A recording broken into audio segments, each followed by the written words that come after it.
Strange things are happening on the Earth with something that influences every region of this planet: the weather.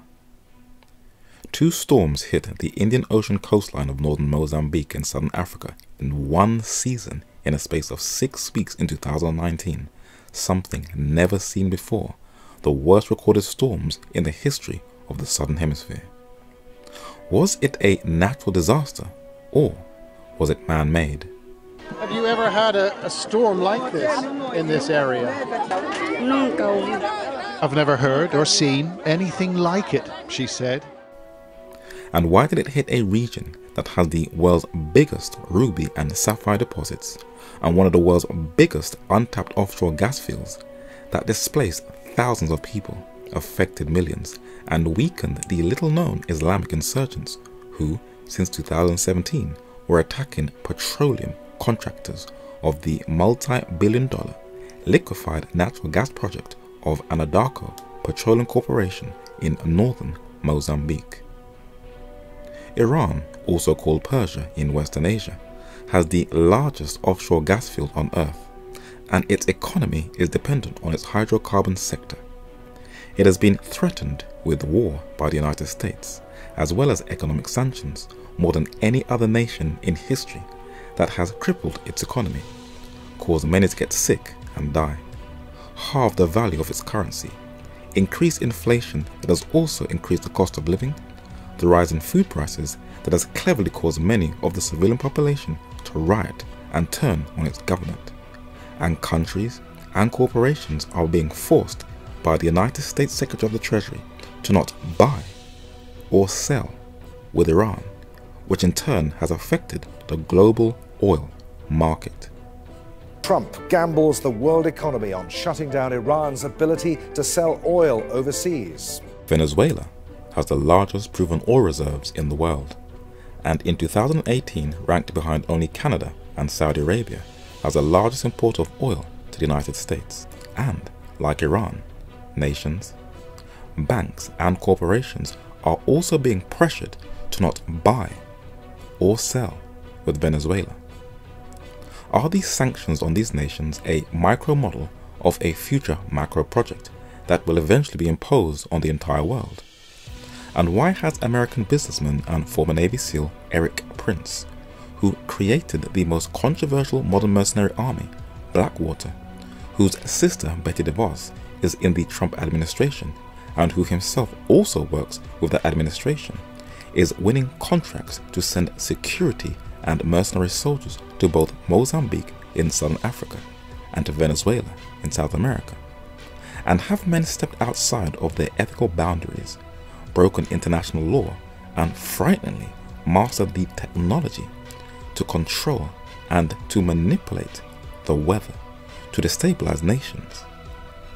Let us take a look at a not much talked about but a highly sensitive subject in the field of climate alteration: geoengineering. We are living in a climate where many people are claiming that they are woke. They don't actually tell you what they've woken from to what they've woken to, but they claim to be awakened. In this study, I really want to wake you up to an area called geoengineering that is manipulating the environment through weather control. And as I always encourage you at all times, as you go through this study, scrutinize, analyze, and look through everything, please research everything you see in this study. Nature. It is one of the best places to escape to for peace of mind and to de-stress. If you have the economic means and you can find transport, you should always take every opportunity to escape the fast-paced life of the city. We can spend time outside of a man-made environment in natural surroundings, inhale the pure air, detach from negativity, filter out all the distractions and the noises that usually surround you. We can just stop and hear your own thoughts. Man has been given a divine mandate that in order to learn the most potent object lessons in life, you need to study and learn from nature. But ask now the beasts, and they shall teach thee, and the fowls of the air, and they shall tell thee, or speak to the earth, and it shall teach thee, and the fish of the sea shall declare unto thee, who knoweth not in all these that the hand of the Lord hath wrought this? Man has unconsciously taken heed to that counsel, and today it has been titled biomimicry, from the Greek words bio, life, and mimic, to imitate. London's Financial Times, that specializes in economics, published an article on how modern man has learnt from nature to build up and enhance the modern world. The dome of the Florentine Cathedral in Italy is made up of 4 million bricks, has 8 sides, and is the largest known groin vault ever built. Modern engineers are deeply puzzled on how this level of mathematical genius that defies gravity was built 6 centuries ago by a trained goldsmith, the Italian architect and inventor Filippo Brunelleschi. He learned to keep it stable after studying, guess what? Eggshells. Another Italian inventor, Leonardo da Vinci, was learning about flight by observing both the flight patterns of birds and bats. The pigeon was carefully observed by 2 American aviation pioneers, the brothers Orville and Wilbur Wright. Their studies led to the development of modern aeroplanes that we now use to travel around the world, but they weren't the first. On the front building of the University of Westminster's Regent Street campus is a plaque of an unknown science and naval architect, Sir George Cayley. This British inventor studied the fins of dolphins and their swimming technique to make ships more streamlined, and like Leonardo da Vinci, he studied the flight of birds, where he is recognized as the originator of the modern aeroplane. Cat's eyes were closely studied for their unique feline look and how they work in the dark, and the late British inventor Percy Shaw patented the cat's eyes in 1934 so we can see at night while driving where there are no street or road lights. How was modern paper developed for printing and for writing? It was by studying the wasp's use of wood pulp in nest building that French entomologist René Runner suggested a shift from using cotton and turn to fibers. So man is constantly learning from nature to improve their everyday conditions. And one scientist and inventor advised that this is the best method to follow. And George Washington Carver said that the study of nature is not only entertaining but instructive, and the only true method that leads up to the development of a creative mind and a clear understanding of the great principles which surround every branch of business in which we may engage. The singing birds, the buzzing bee, the opening flower, and the budding trees, along with other forms of animate and inanimate matter, all have their marvelous creation story to tell each searcher for truth. Aside from this, it encourages investigation, stimulates and develops originality in a way that helps the student to find himself more quickly and accurately than any plan yet worked out. Today, in the tech scientific business world, they are incorporating biomimicry as a template to govern almost every field of study. And as Carver advised, they are seeing how nature can indeed streamline your business for innovation. And as people are carefully observing that mankind is heading towards a destructive path, he is following that divine mandate: speak to the earth, and it shall teach thee. But what happens when you think that you can control nature, especially the weather? There has been a dramatic rise in global environmental disasters in recent years, and they are increasing ever so frequently, one after the other. But there are many who are speculating that they are not all natural. Is man tampering with nature? If you ever want to see what governments are doing or what they plan to do, Hollywood always gives a heads up so that you're not totally ignorant of what is going on.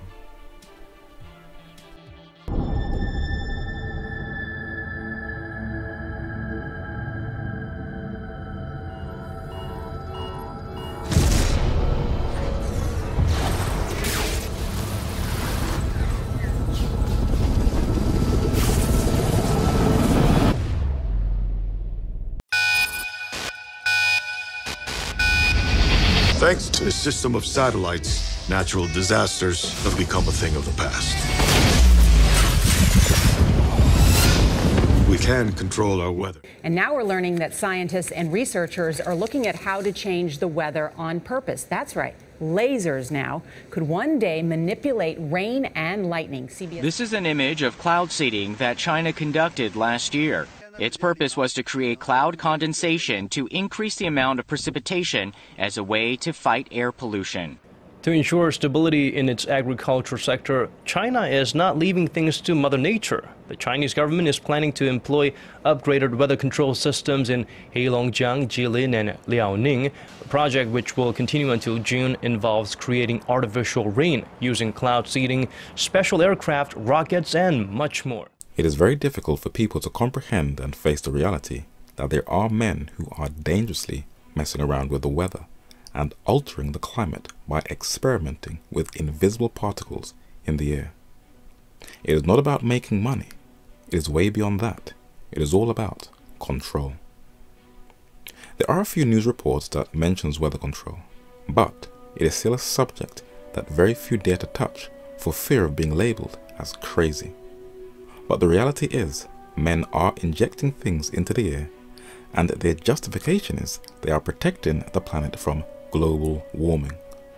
But they are messing around with something that is absolutely vital to life on this planet: the atmosphere. When astronauts launch their shuttle into space, they see a view of the world your average person can only dream of. When they look outside of their window, they see a light blue gaseous envelope that surrounds the Earth. That's the atmosphere.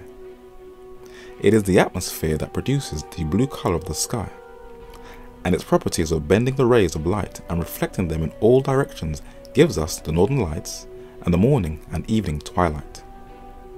The humidity-sensitive wood tissue in pine cones responds to changes in moisture levels in the atmosphere.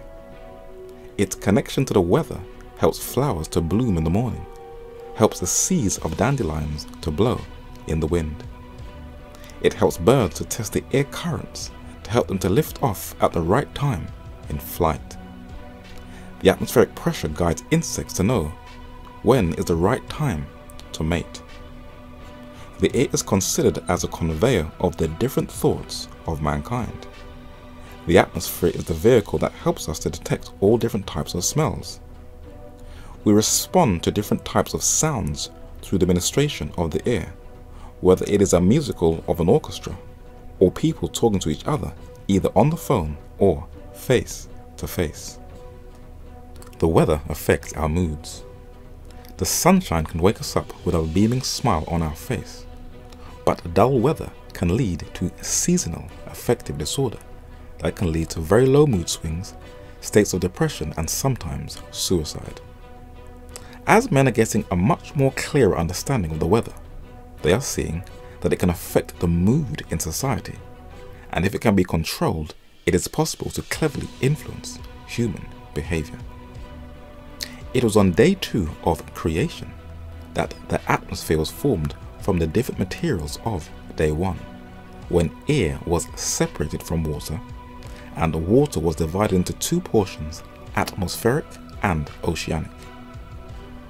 A British science teacher from Scotland and church minister, Thomas Dick, documented how central this gaseous envelope is to the entire safety of this planet. The atmosphere is now ascertained to be a compound substance formed of 2 very different ingredients termed oxygen gas and nitrogen gas. The atmosphere is one of the most essential appendages to the globe we inhabit, and exhibits a most striking scene of divine skill and omnipotence. The term atmosphere is applied to the whole mass of fluids consisting of air vapors, electric fluid, and other matters which surround the Earth to a certain height. Were the Earth divested of its atmosphere, or only 2 or 3 of its properties changed or destroyed, it would be altogether unfit for the habitation of sentient beings. Were it divested of its undulating quality, we should be deprived of all the advantages of speech and conversation, of all the melody of the feathered songsters, and of all the pleasures of music. And, like the deaf and dumb, we could have no power of communicating our thoughts but visible signs. It forms an essential requisite for carrying on all the processes of the vegetable kingdom and serves for the production of clouds, rain, and dew, which nourish and fertilize the earth.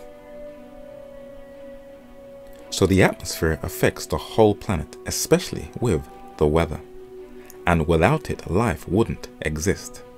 But what happens when you don't believe that God is the creator of this earth, and you put your complete trust in mortal men in white coats, who believe that they do not have to give an account for any of their actions, and think that only their brand of unquestionable science can answer and solve all of life's mysteries and problems? During the term of the 36th US President Lyndon B. Johnson, he said in a lecture, "And he who controls the weather will control the world." He who controls the weather will control the world. One of his scientific advisors, the late Gordon James Fraser MacDonald, was a highly respected geophysicist and environmental scientist. He wrote a chapter in a book titled Unless Peace Comes that was published in 1968, where he foretold of climate alteration. The chapter he wrote was titled How to Wreck the Environment, that shows his credentials of working for the University of California and as being an advisor to President Lyndon B. Johnson. And this accredited scientist said, among future means of obtaining national objectives of force, one possibility hinges on man's ability to control and manipulate the environment. Weapon systems that could use nature in new and unexpected ways could be worldwide, as in the case of altering climate, or regional, as in the case of locally excited earthquakes or enhanced precipitation. A controlled hurricane could be used as a weapon to terrorize opponents over substantial parts of the populated world. Modification of storms could have major strategic implications. The environment knows no political boundaries. It is independent of the institutions based on geography, and the effects of modification can be projected from any one point to any other on Earth. We are beginning to understand several kinds of instabilities in the atmosphere. At heights of 40 to 50 kilometers above the Earth's surface, substantial numbers of charged particles are found which make this part of the atmosphere, which is the ionosphere, a good conductor of electricity. One can imagine several ways in which to increase the intensity of such electrical oscillations. The Brain Research Institute at the University of California is investigating the effect of weak oscillating fields on human behavior. The proper geographical of the source of lightning, coupled with accurately timed, artificially excited strokes, could lead to a pattern of oscillations that produce relatively high power levels over certain regions of the Earth and substantially lower levels over other regions. In this way, one could develop a system that could seriously impair brain performance in very large populations in selected regions over an extended period. No matter how deeply disturbing the thought of using the environment to manipulate behavior for national advantage is to some, the technology permitting such use will very probably develop within the next few decades. This was written just over 50 years ago, and to paraphrase what he said, they are tampering with the atmosphere that is altering the environment, and now they are not even hiding what they are doing. Well, instead of doing a rain dance, we physicists are firing trillion-watt lasers into the sky to actually precipitate rain clouds and actually bring down lightning bolts. This is potentially a game changer. But this is experimental. It's experimental. However, in the laboratory so far it works. When you have water vapor and you have dust particles or ice crystals, you can precipitate rain. It condenses around the seeds. These seeds can also be created by laser beams. By firing trillion-watt lasers, you rip apart the electrons, creating what are called ions, and these ions act like seeds, like dust particles, bringing down rain and even lightning. However, for floods, for agriculture, farmers, for people planning wedding parties, football games, you name it, outdoor events and agriculture and flooding and even hurricanes, all of them could be subject to weather modification. The narrator took his camera and filmed a number of environmentalists who had parts of central London on lockdown. A number of bridges and roads were not accessible for vehicles, where many were campaigning outside of the Houses of Parliament, in Marble Arch and on Waterloo Bridge against climate alteration and its connection to geoengineering. The movement is called Extinction Rebellion, and when observing, passers-by commented that it looked more like a New Age 1960s hippie flower power Woodstock Glastonbury festival than a sit-in demonstration against environmental destruction. Some were singing songs about worshipping the earth. Others were meditating in an open tent.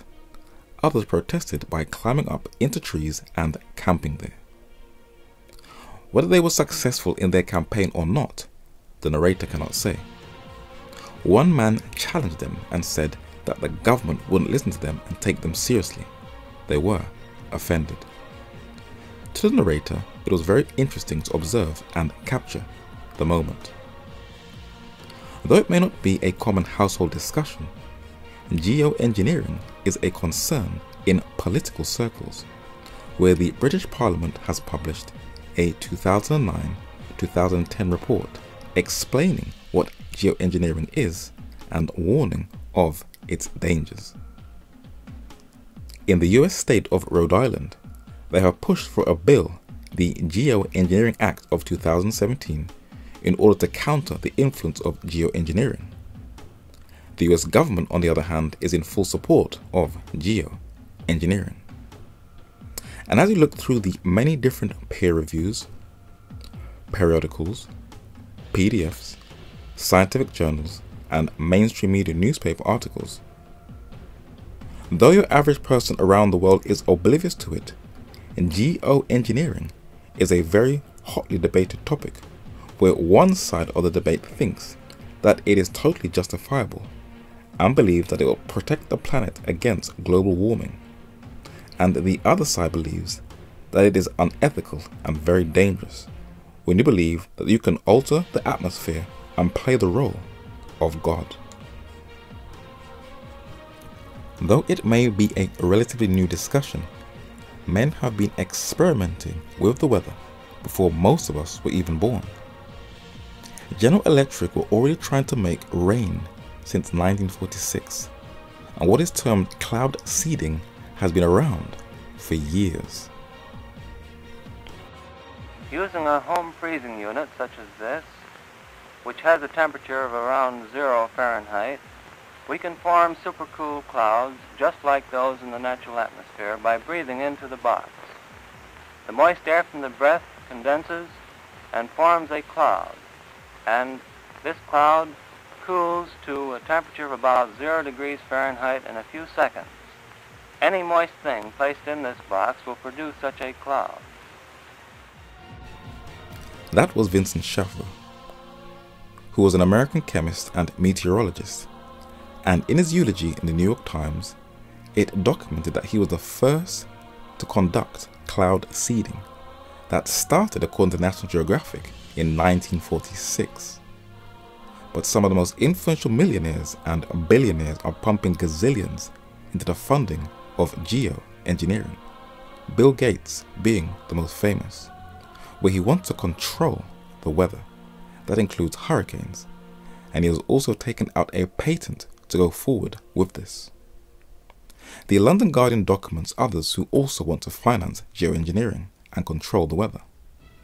Bill Gates is using his money to fund men like Ken Caldeira of the Carnegie Institution of Science and David Keith from Harvard University, and Canadian oil tycoon Murray Edwards and English businessman Richard Branson are both financing geoengineering.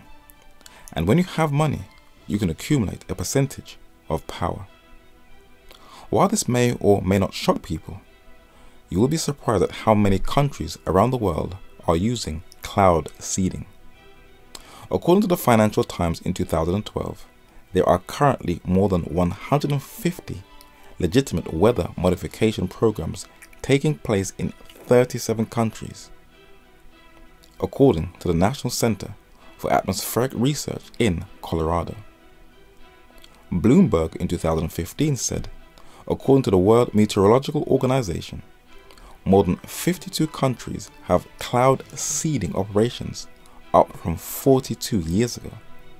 There are 34 private companies that do weather modification. Besides China that has already been covered, Dubai is one of those countries that use cloud seeding by creating fake rainstorms in an $11 million project. 10 to 15% of the United Arab Emirates rain in 2018 was caused by cloud seeding in the desert, where the salt rockets are released from a plane that seeds the clouds that triggers downpours. And this has been ongoing for a number of years by many of the big corporations, starting with General Electric, but other companies have continued with weather modification. According to Bloomberg, for decades, Pacific Gas and Electric has spent millions annually on cloud seeding in the cold mountain range of the Sierra Nevada. But as American geophysicist Gordon MacDonald said, it can also be used in warfare. During the Cold War, the United States invaded Vietnam, a country in Indochina in Southeast Asia. The largest military in the world was defeated by a predominantly Buddhist peasant community. When America realized she had lost, Monsanto's Agent Orange was sprayed all over Vietnam's vegetation that has left many Vietnamese born with deformities. Some of them are even born without eyes. It's very sad and uncomfortable to look at, and to know that children are robbed of a normal life for a nation's national interest. One man described the effects of Agent Orange. For America, the war ended in 1975. For the Vietnamese, the war has still not ended. Under Henry Kissinger, the then United States Secretary of State, some very dark chess moves were set in order that most in Congress were very uncomfortable in supporting, manipulating the environment via weather modification to defeat the Viet Cong. The CIA and the US Air Force were the two forces to act out this unethical task. The Central Intelligence Agency initiated the use of cloud seeding, were key to the two main monsoon seasons that affected both Laos and Vietnam from years of experimenting with rainmaking in the United States and elsewhere. This is documented in a July 1972 edition of the New York Times, and there are a number of other US declassified documents to confirm that the USA was using cloud seeding during the Vietnam War. They are also openly admitting this, but others are trying to downplay these obvious truths. Well, this fascinates me in part because, too, I remember reading the stories that China had used this during the Olympics, that the USSR had used this after Chernobyl to create rain clouds. I mean, did those really work then? We have some of these capabilities now? Inconclusive. Even in the 60s, the CIA used this to bring down monsoons during the Vietnam War, to wash out the Viet Cong. Governments have been playing with this thing. Alleged to. Alleged to, right. Yeah. Now, realize that for decades now, these governments have been alleged to have experimented with weather control, but nothing conclusive. Hollywood released a number of films as a sort of coping method to ease their conscience so that they could come to terms with that embarrassing defeat. But not everybody was happy with the use of weather modification in war. The different countries that make up the United Nations signed a multilateral agreement adopted by the General Assembly on December 1976, where it is prohibited to use environmental modification techniques in any type of warfare. But if anybody knows anything about the United States, she is above international law and plays by her own rulebook and does how she pleases and very rarely is held accountable to nobody. In 1996, the US military published a document titled Weather as a Force Multiplier, owning the weather in 2025. They tried to disassociate it from the US Air Force. When you read the names, the military-industrial complex is all over it. It documents how it wants to use weather mapping, a method first introduced by Sir Francis Galton, the father of eugenics and the cousin of Charles Darwin. That is a method that most news channels use today to tell about weather forecasts. It also wants to use the 21st century's most effective spying cameras, known today as drones, an effective tool that can be both used for good, where it can deliver medicines to people in Rwanda, and it is also available to the average citizen, or it can be used for evil, where they vary in size from a small copter that can fit in your hands to the size of a small insect, or to the much larger size of a huge airplane that flies with no pilot, called a UAV, unmanned aerial vehicle. And this document says it wants to use them in future warfare to manipulate the weather. A portion of it says, weather affects everything we do. Weather modification is the alteration of weather phenomena over a limited area for a limited period of time. In 2025, uninhabited aerospace vehicles, UAV, are routinely used for weather modification operations.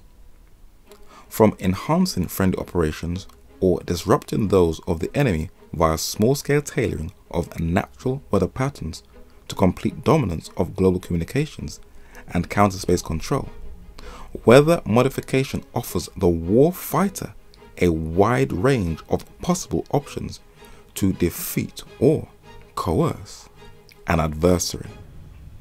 By 2025, the world, or parts of it, are able to shape local weather patterns by influencing the factors that affect climate, precipitation, storms and their effects, fog, and the use of the ionosphere and near space control and communications dominance, with political, environmental, economic, legal, and moral considerations. General Gordon Russell Sullivan, the 32nd US Chief of Staff and also the Secretary of the Army, said that the technology is there, waiting for us to pull it together. In 2025, we can own the weather. There are other portions of the US government who are also verifying this. Most especially, I want to thank you, the dedicated men and women of the Central Intelligence Agency. It is a true honor to stand here today before the most elite intelligence professionals on the planet Earth. Nobody even close. In one breath, the CIA is cleverly warning that nations are using weather modification that's triggering droughts and floods. But then they also, continuing from Vietnam, want to control the weather for her own self-interest.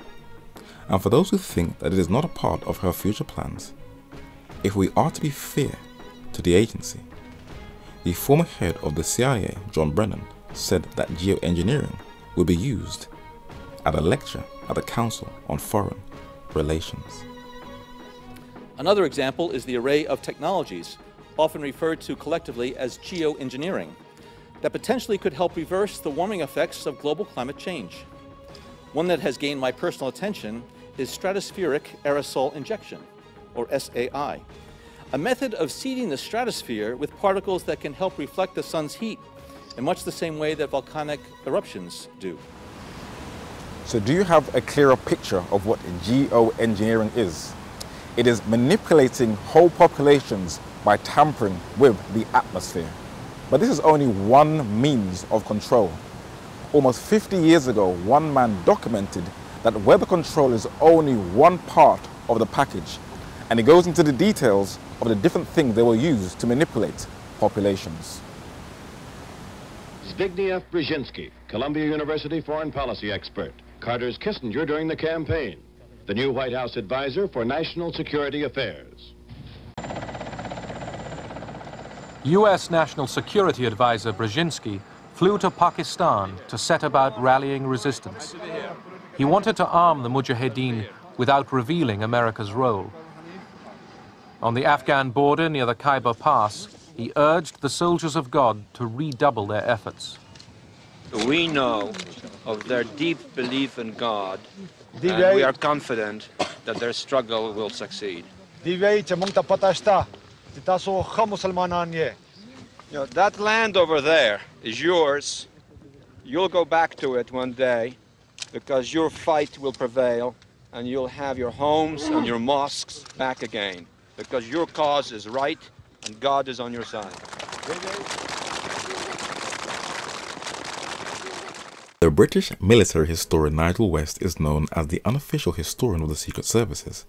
In his 2000 book, The Third Secret, he said it was Brzezinski that started the CIA's 1979 clandestine support for the Afghan Mujahideen. American investigative journalist Robert Dreyfuss published a book in 2005 titled The Devil's Game that also documented that Brzezinski created the Afghan Mujahideen jihadis to weaken the Soviet Union. In his eulogy in 2017, the Washington Post said that the late Zbigniew Brzezinski will be remembered for the way he shaped the American role in the Cold War. The classified documents show that he did work with the CIA, and he also worked with another geopolitician, his fellow Polish countryman, the late Pope John Paul II, to also weaken the Soviet Union during the Cold War. He was an advisor to the late David Rockefeller, who he co-founded the Trilateral Commission with in 1973. And while a professor at Columbia University, he wrote a book in the late 1960s that he published in 1970. It is titled Between Two Ages, America's Role in the Technotronic Era. And this book details half a century ago exactly what the world would be like today, and weather control was only one of the many things mentioned that would be used to control portions of the Earth. Let us take a review of this insider's work. He documented that the majority of the world's population would be crammed into cities that would lead to social unrest, an increase in crime, which is the most effective way to control the civilian population, on pages 16 and 17. He said the United States of America is a sort of a laboratory that will set the leading trends for the rest of the world to follow, on pages 24 and 25. People will be able to talk to each other more intimately through a video link on their electronic devices on page 19. This was written 50 years ago. All of our personal information will be stored on a database where different bodies and agencies can have access to it. This is on page 32.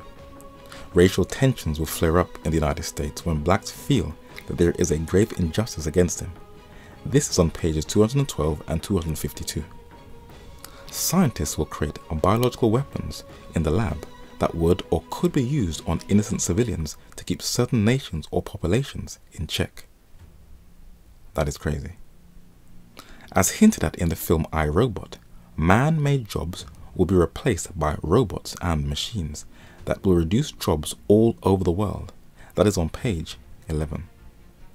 The newspapers and the news channels that make up the mass media will work together to influence and shape how the global masses will think. For journalists are one of the most powerful people on this earth who, under the instructions of their corporate control bodies, can emotionally draw you into a narrative. We will embrace it hook, line, and sinker, even if it is a complete lie. Let us look at one example. 9/11 hit the world at the opening of the 21st century. Whether you believe it is an inside job or not, the narrator will let each individual come to their own conclusions. But 3 years prior, a film called The Siege came out in 1998. It showed New York being attacked by Islamic terrorists, the US government using torture, concentration camps and prisons being set up, a heavy military presence on the streets, and emergency terror laws were passed without the people's consent, which accurately happened in post 9/11. We were constantly bombarded with anti-Islamic messages throughout the whole of the Western media, especially to the news channels and films, to whip up our emotions into a climate of fear and paranoia, with this idea that Islam wants to take over the world. But it was all propaganda and lies to justify US-led wars in a geographical region that has around 65% of the world's natural oil and gas reserves. But what has been the effects of mass media manipulation? Pew Research said it has led to a mass increase on attacks on Muslims in the United States that has escalated under the US President Donald Trump, provoked by pro-Israeli right-wing evangelical preachers and left-wing liberal comedians like Bill Maher, and promoted in the educational system to children from a very early age. The very sad reality is that it is all disinformation. In the UK, people hugely overestimate the number of Muslims in the country, and the same attitude is throughout the rest of Europe. But in a study in 2016 titled Perils of Perception, when people were surveyed in over 40 countries around the world, you can clearly see how the media have shaped their worldview without them even knowing it, especially in the West. The British population think that 1 in 6 Britons are Muslim, when actually fewer than 1 in 20 are. The findings show we think 15% of the population are Muslim, when actually only 4.8% are, less than a third of our guess. In France, the average guess is that 31% of the population is Muslim, when it is actually 7.5%. Other Western European countries such as Germany, Italy and Belgium are also massively out. The US and Canada are similarly inaccurate, with both having average guesses of 17% against actual figures of 1% and 3.2%. This is the power of the media. It can shape your reality. Brzezinski also documents that the banks are going to play a central role in global affairs that will affect every one of us. One of the most famous of these banks is Goldman Sachs, that have plenty of its alumni in key positions. Skull and Bones Yale graduate and former Hollywood financier and film producer Stephen Mnuchin, who worked for Goldman Sachs for 17 years, is the 77th Secretary of the US Treasury, the Chief Economic Officer of the United States. How much power does this man have? American sanctions, according to the Financial Times, carry particular force because of the crucial role of the US dollar and American banks in the global financial system, which allows the US Treasury to effectively cut off a country from access to much of the international banking system. In the past, European banks have complained loudly about the ability of the US authorities to dictate who they can do business with. Canadian-born economist and central banker Mark Carney is the current governor of the London-based Bank of England, who worked for Goldman Sachs for 13 years. He is a member of the BIS, the Bank for International Settlements. But who are they? An advisor to the US Department of Defense and the US Army, and the former professor to Bill Clinton in Georgetown University, the late American historian and author Carol Quigley said that the Bank for International Settlements in Basel, Switzerland, is a private bank owned and controlled by the world's central banks, which were themselves private corporations, dominate the political system of each country and the economy of the world as a whole. It was these bankers in England and Germany who financed Adolf Hitler's Nazi war machine, according to London's Telegraph newspaper. And this elite private club of the world's central bankers, according to Bloomberg, still have immense power. When Nicolas Maduro, the president of Venezuela, wanted to boost his economy from the sanctions of the US Treasury, the Bank of England rejected him from having access to his $1.2 billion worth of Venezuelan gold in the vaults of the Bank of England. They can wield power that brings heads of states to their knees if they don't toe the line. Specially appointed revisionists are rewriting history so that we have a very skewed and distorted view of the past. And how you look at the past affects how you view the present and how you will prepare for the future. They're using two forms of education to accomplish this. The school system is where more and more children are being robbed of having a knowledge of very crucial historical events. For how you look at the past also affects how you look at yourself and how you view other people. And Hollywood is using the power of film to, as one journalist put it, implant fake memories in our collective consciousness, where it is also shaping people's worldview, where they will have a paganized secular approach to the past. This has become successful, for in 1998, the British newspaper The Daily Mail said that as a result of entertainment, more people believe in the paranormal than believe in God. And Brzezinski said that one of the objectives of those who want to control the future is to reject creation and the fall, de-Christianize the thinking of the current generation, where they will have a nihilistic approach to everyday problems. And once you can erase the memories of man's past experiences, where they will not be able to learn from the mistakes of their forefathers, the world will be ripe and their minds will be open to go back to the pagan ideas that once dominated every pre-Christian culture, and entertainment will continue to paganize their thinking so that the current generation will all think alike with one mind. I'd rather rule in hell than serve in heaven. 13.8 billion years ago, the Big Bang created the stars, the planets, the galaxies. If God intended us to be mortal, we would have less curious minds. Always remember, the universe has a way of leading you to where you're supposed to be at the moment you're supposed to be there. While people's realities are being shaped through edutainment, Hollywood always foretells the future, where the majority of the planet has turned into a global surveillance state. And as previously shown, what was once seen as being just a form of entertainment has now become an everyday reality. And it is becoming ever so clearer that men plan things years in advance.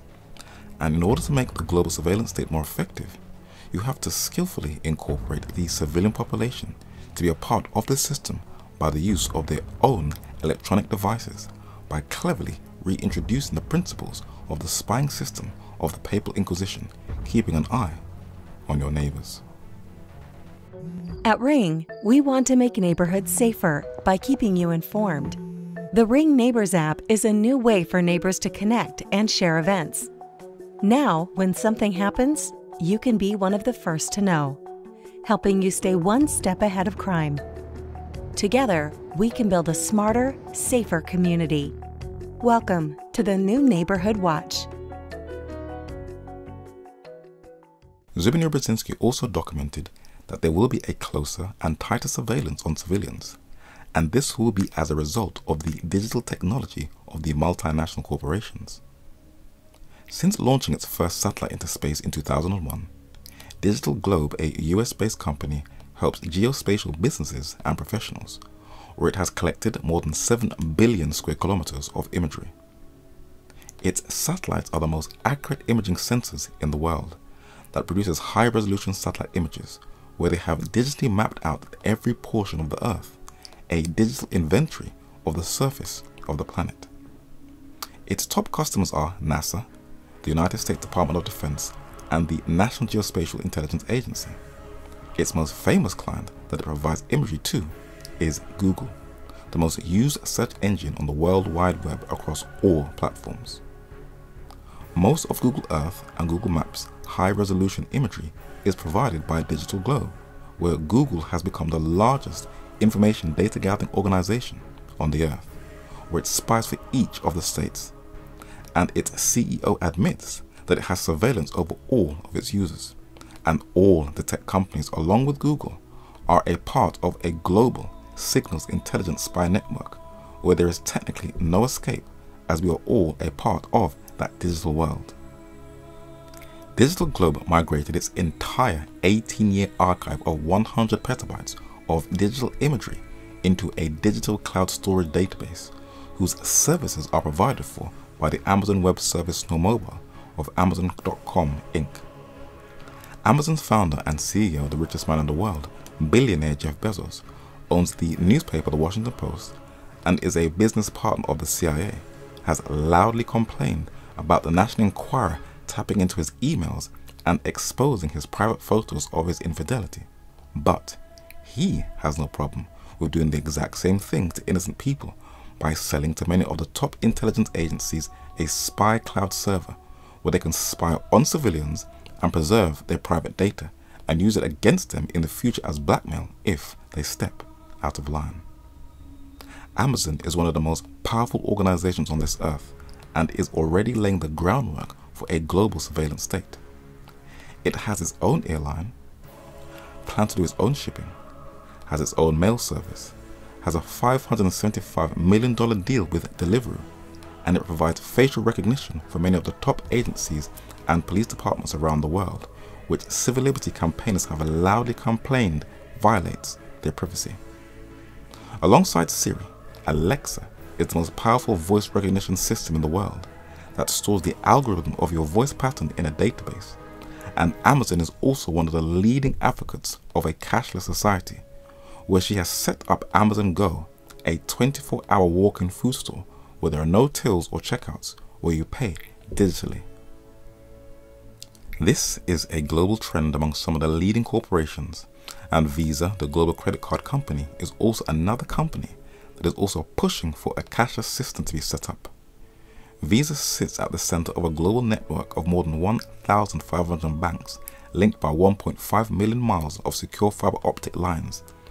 And it does seem more convenient when you can just click one button and make a transaction in just seconds without going into your wallet and taking out coins and paper. But cashless is going into a direction where there is no reversing the trends, and Visa is also working with another system to make all of this possible, Apple Inc.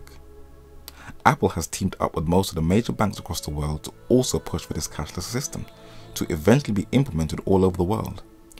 And when one of the big four American multinational technology companies pursues a business partnership with one of the largest investment banking enterprises in the world, the US-based Goldman Sachs, everything the geopolitician Zbigniew Brzezinski said half a century ago is now coming to pass before our eyes.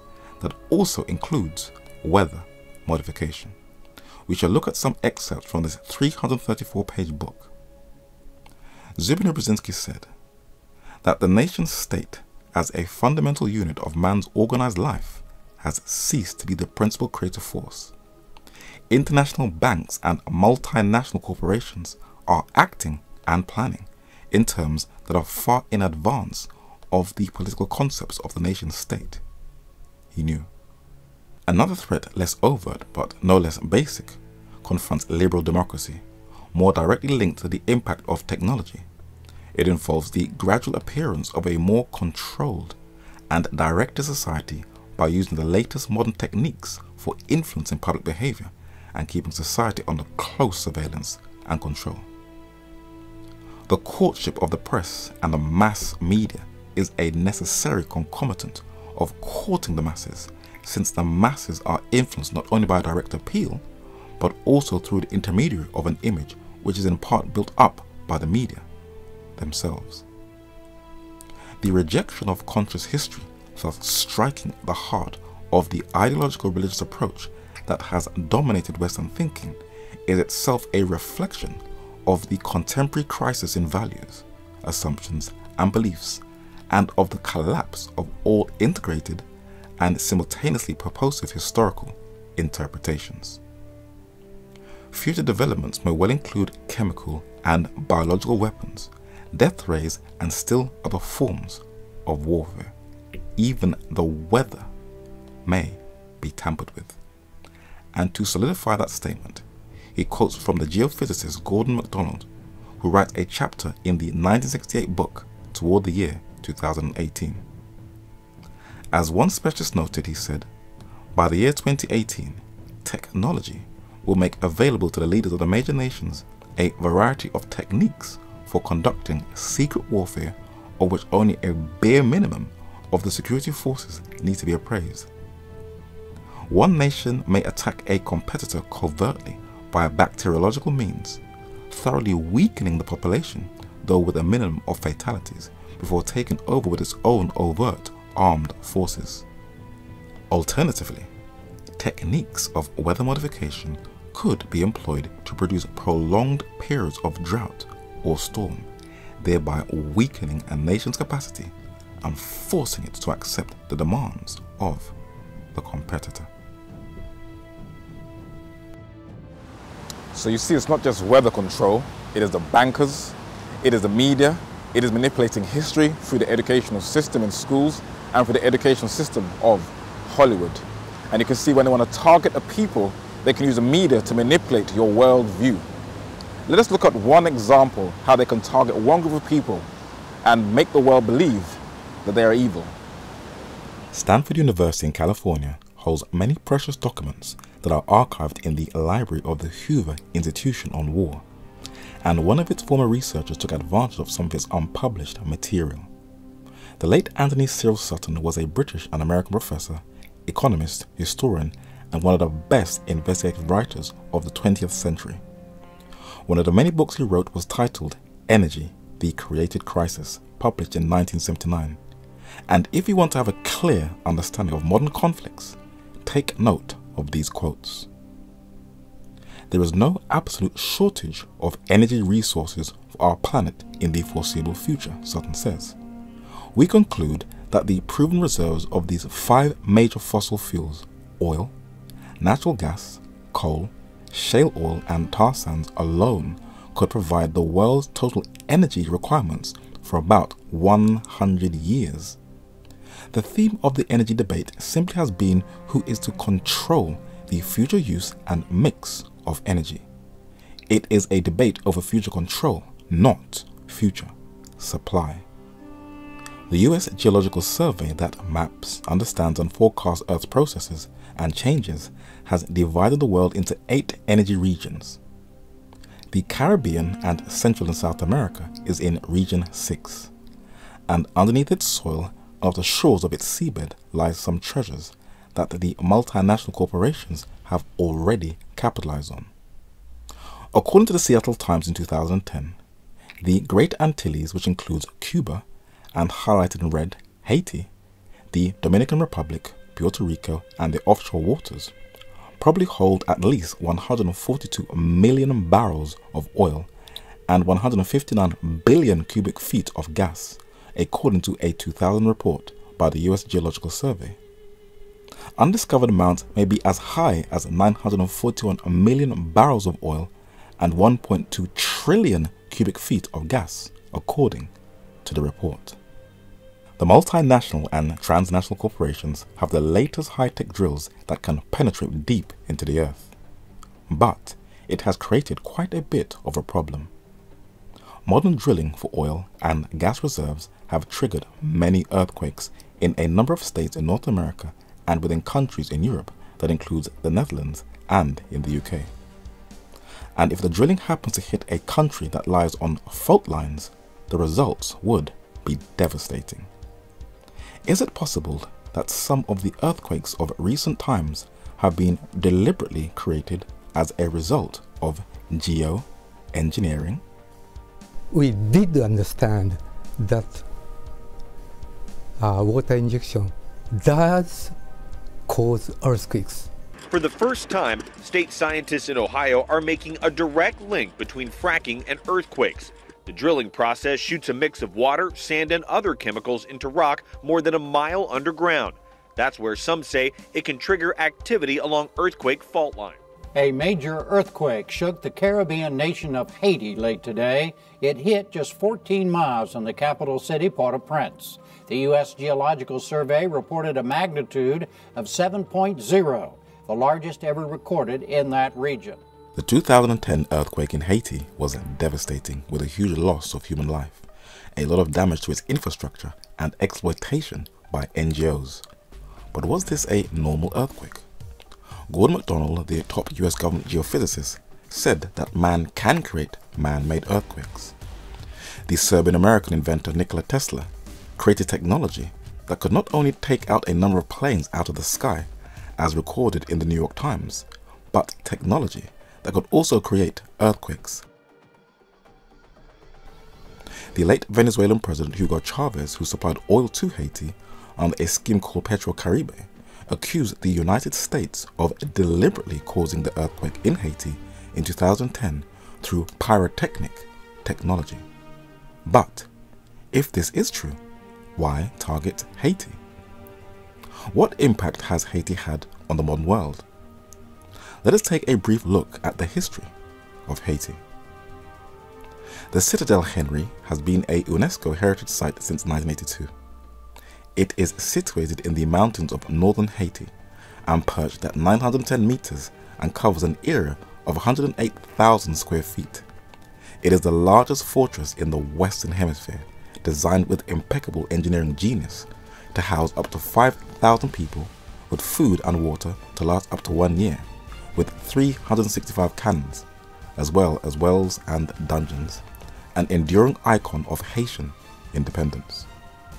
It was constructed with a labor of 20,000 workers between 1805 and 1820 to protect the former black African slaves in their new republic against the invasion of France.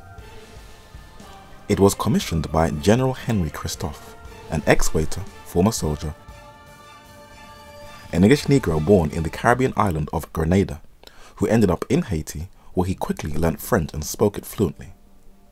He married and had children, and appointed himself the first king of Haiti, where he minted coins of his likeness. He appointed Prince Saunders, an African-American teacher, scholar, diplomat, and author, to govern the educational system in northern Haiti, where he became Christophe's advisor.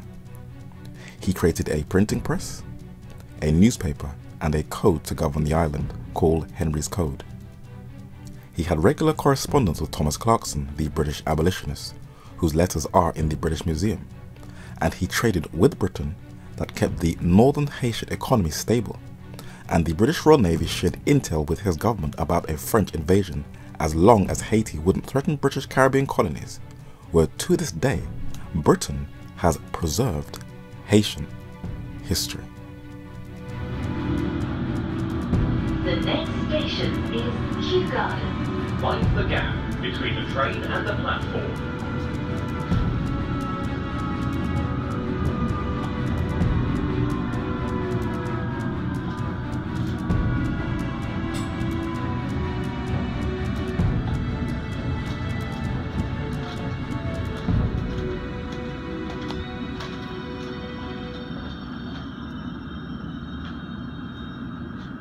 The National Archives in Kew in southwest London, which the narrator has been a member of for years, is the only place in the world that has a preserved original copy of the Haitian independence of 1804.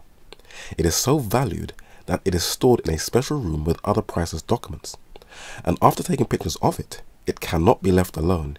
You have to call a member of staff so that they can safely put it back in the drawer before you leave. Written in French, this constitution outlines in detail a free, liberated Haiti, where Haiti became the first place in the world to abolish slavery. At the end of the declaration is the name of the Governor General of Haiti, Jean-Jacques Dessalines, an individual who is still controversial to this very day. The Haitian dictator Jean-Jacques Dessalines. In the early 1800s, Dessalines ordered the genocide of all white people on the island. That included men, women, and children. And he did it. It's what he is best known for. Dessalines did order the massacre of men, women, and children, but those who were French, in response to the burying alive, drowning, murdering, and the hunting down of black Haitians by dogs by a French general. The British and Americans watched the French get massacred. They could have stopped it if they wanted to, but allowed it to take place so that France wouldn't become a threat to American and British economic interests. This is documented by the late Trinidadian intellectual C.L.R. James in his classic work The Black Jacobins, the most respected and the best literary work on the Haitian Revolution. Never forget that how you look at the past affects how you view the present and how you prepare for the future, and how you'll view yourself and view and treat others. When the Italian explorer Christopher Columbus arrived in the Caribbean, in honor to the Catholic monarchs of Spain, the first place he landed he named La Hispaniola, meaning Little Spain.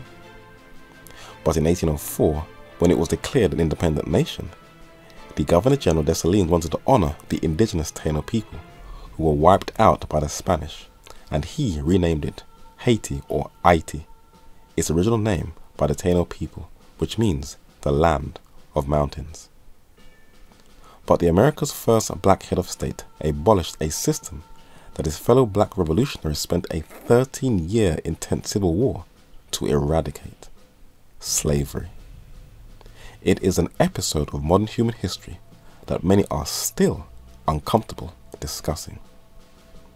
A Haitian American architect designed a monument that is on display at the United Nations headquarters in New York as a memorial to the slaves of the diaspora. The slave depicted was carved from Zimbabwean black granite. Though the UN has played a key role in Haitian exploitation, she still has to honor the Haitian Revolution as paving the way for the abolition of blacks throughout the Americas. What are the effects that slavery has left on our modern world? We are living in a climate where people are looking for racial identity, but they're going about it the wrong way. Since slavery, when individuals of black African or white European descent get married, they risk the rejection of both family and friends, and the fear of being labelled as a sellout, and many do feel the pressure and strain of that liaison. When children are born from that union, which is called genetic admixture, depending on where they live, they may face pressure of cultural identity, not knowing which ethnic group they should have stronger loyalties to, especially, which we hope will never happen, a race war was to kick off. If the child is light-skinned, they are guaranteed to have preferential treatment in the black community, and if a woman, she'll be resented by women of a darker complexion who have not dealt with their own post-slavery insecurities. Since slavery, blacks view whites as very cold, heartless, lacking empathy, very two-faced, setting the world standard of beauty, loving animals more than they do humans, lacking seasoning in their food, consistent bloodthirsty warmongers and colonialists, with a deeply ingrained superiority complex and having no culture and having no rhythm. Blacks are seen as people who always turn up late. The males are seen as violent thugs, comical and athletic, not businesslike at all or hardworking, and men who don't spend quality time with their children. Black women are viewed as hypersexual, entertaining, mystical and not attractive, having an attitude and wanting to dominate a workspace or to just give them a bit of power. The Asians are neutral, but if you spend enough time with them, their post-slavery prejudices will start to leak out, and you will get to see where they really stand, especially if you ask their parents that you want their daughter in marriage. While the corporate business world and secular society are making some efforts to heal these stupid man-made rifts, the church is still the most racially divided institution on the earth that still functions on the segregated plantation codes of slavery. Instead of being a model for the world to follow, that city that is set on a hill, she holds onto her prejudices with pride, where outsiders looking in, documented in their secular journals, are very, very disappointed. They even say that Christians have rebuilt the wall that Jesus tore down. Nobody comes to the churches when they want to resolve racial divisions in society, for they are the worst example, and if you address them, they will only get defensive. This here does the talking for me. I have a Bible. Well, then you ought to know. No, what? Same God made you, made me. This is the effects of the Atlantic slave trade. It has built up and shaped the structure of global economics. It has affected how different ethnicities view and relate to each other. And it even affects how people view religion and how they view God. It still lingers with us to this very day, but very few have the courage to admit it. But why exactly did they use blacks as slaves? When young students are being trained to pursue a career as a dentist, many of them are taught that the strongest teeth that they will ever drill are from people of black African descent, who seem to have a harder bone structure than other ethnic groups. Scientists in the UK were carefully studying the bone mass index of different ethnic groups in Britain, and they closely looked at men of South Asian descent, white European descent, and of black African descent. The study was titled Ethnic Differences in Bone Geometry Between White, Black and South Asian Men in the UK, and a portion of this 6-page study concludes that black men had higher BMD, an acronym for bone mineral density, at the whole body, total hip and femoral neck compared to white and South Asian men, independent of body size adjustments, with no differences between the latter two groups. Black men have larger bones, thicker cortices and greater CSMI, an acronym for cross-sectional moment of inertia, compared to white and South Asian men. When Europeans landed in the Americas, they brought with them smallpox, influenza, measles, typhus, cholera, diphtheria, chickenpox, parathoroid fever, scarlet fever, bubonic plague and whooping cough, diseases that were alien to the indigenous population. Within 100 years, according to the most recent closely scrutinized scientific data, over 3/4 of the indigenous people in the Caribbean, Latin America, North America and Canada had died out who interacted with Europeans through the diseases and not by war. Some Europeans panicked and didn't want to be responsible for the culling and extermination of an entire ethnic group off the face of the earth, who were already being worked to death. So Bartholomew de las Casas, a 16th century Spanish colonist and Dominican friar, in order to protect the Taino people, suggested the idea to replace them with black African labor. But why blacks? The Oxford-educated Howard professor and the first Prime Minister of Trinidad and Tobago, Dr. Eric Eustace Williams, quoted from Antonio de Herrera, the Spanish chronicler, historian and writer, who said and highlighted in red that the labor of one Negro was more valuable than that of 4 Indians. That is why they used black people. But the black Haitians who fought in the French army, who were military trained, and even if some were illiterate, highly educated, stood up against the French Empire so that they could gain their independence from slavery. They were inspired by the French Revolution, when the French people rose up against a religious, autocratic bureaucracy. In an age of revolutions that was to steer the course of modern history, France was to also inspire another one in the Americas that also wanted to separate from the monarchical rules of the old world, the British Crown. But North America's ideals of liberty was originally only catered for one ethnic group. The United States, Thomas Dix said in 1823, form of government is that of a republic, and in religion they have adopted a system of cutting off all connection between church and state. A beautiful structure for liberty, but it is much to be regretted that the system of slavery still prevails, a species of madness altogether inconsistent with the character of any nation that denominates itself civilized and Christian. When the founding fathers separated the original 13 colonies and the embryonic stages of the United States was being laid, these slaveholders did not see blacks nor Native Americans as neither their equals or citizens. For by the time the Declaration of Independence was signed in 1776, white people were simply referred to as the Americans. The man who was standing in the center with a red waistcoat, who was later to become the 3rd US President, Francophone Thomas Jefferson, is credited as authoring the US Constitution. He has monuments dedicated to him in the United States, for he is seen as the embodiment of US independence and liberty. But he hated and deeply feared the Haitian Revolution because he was one of the top southern slave owners in the United States, where he kept his property at the infamous Monticello, where he fathered children with one of his slaves, Sarah Sally Jennings, that his zealous followers have tried to deny and conceal. He did not want his slaves to hear about the Haitian Revolution for fear of an uprising, but he himself benefited from it, where America more than doubled inside under his presidency. When he wrote the Declaration of Independence announcing the self-evident truth that all men are created equal, he owned some 175 slaves, according to the New York Times.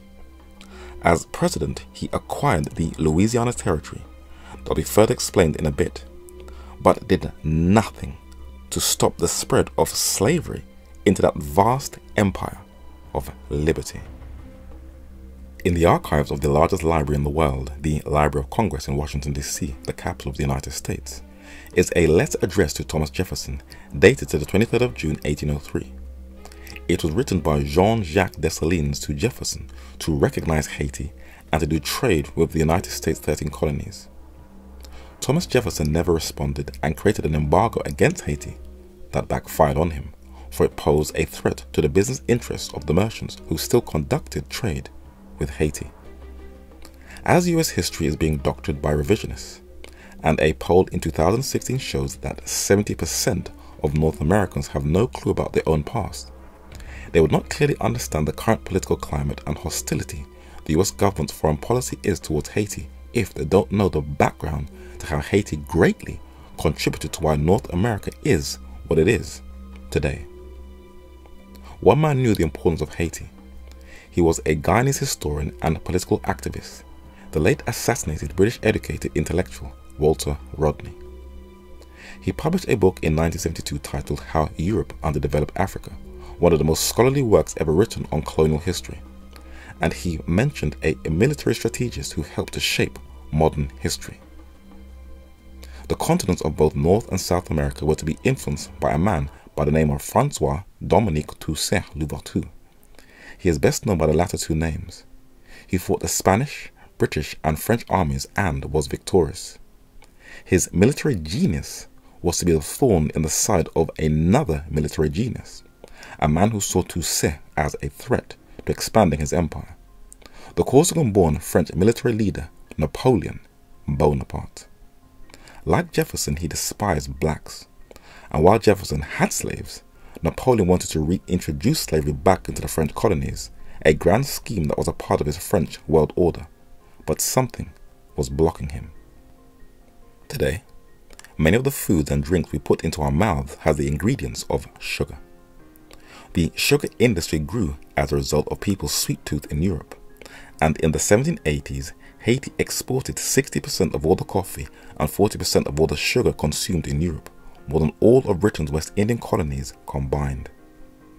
The slave insurrection of Saint-Domingue in Haiti sent the prices of sugar in the European markets spiraling, Dr. Eric Williams said.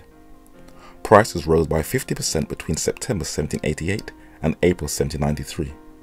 This was the economic effects of the Haitian Revolution, for slavery was not based on racism but on economics. If you were to ever visit Britain and see Waterloo Station and other famous places and landmarks, you would see the monuments of the men who ended Napoleon's career of creating a world empire for France. Though it ended with Britain, it started with the blacks of Haiti, who said, you know what, enough is enough. And in one of the most downplayed periods of recorded modern human history, guerrilla warfare was first being waged in Haiti against the French. Their freedom depended on it, for they knew that if they lost that war, they'd be going right back into slavery under Napoleon, under even more brutal and harsher conditions. But they had something in their favor, something that was to totally alter New World geopolitics, that was to wipe out French soldiers in their thousands. Mosquitoes. The Aedes aegypti is a yellow fever mosquito that originated in Africa that arrived in the Caribbean in the 1640s. Unlike people of East Africa and South Africa who get malaria, people of Western and Central Africa have an immunity to it. The mosquito bite goes into the red blood cells and produces a parasite called Plasmodium vivax that is currently a global epidemic in warm regions that is causing malaria. People of West Africa have a 95% blood type called Duffy negative, and this protected the black Haitian revolutionaries against the mosquitoes in Haiti. The first African American to get a doctorate from Harvard, W.E.B. Du Bois, said in 1915 that Napoleon Bonaparte, master of France, had at this time dreams of a great American empire, and replied to Toussaint's new government by sending 25,000 men under his brother-in-law to subdue the presumptuous Negroes as a preliminary step to occupation and the development of the Mississippi Valley. Fierce fighting and yellow fever decimated the French. Almost 100 years later, in 2011, Forbes magazine said the most well-known slave uprising, of course, was in Haiti during the 1790s. Toussaint Louverture used malaria and yellow fever against the French.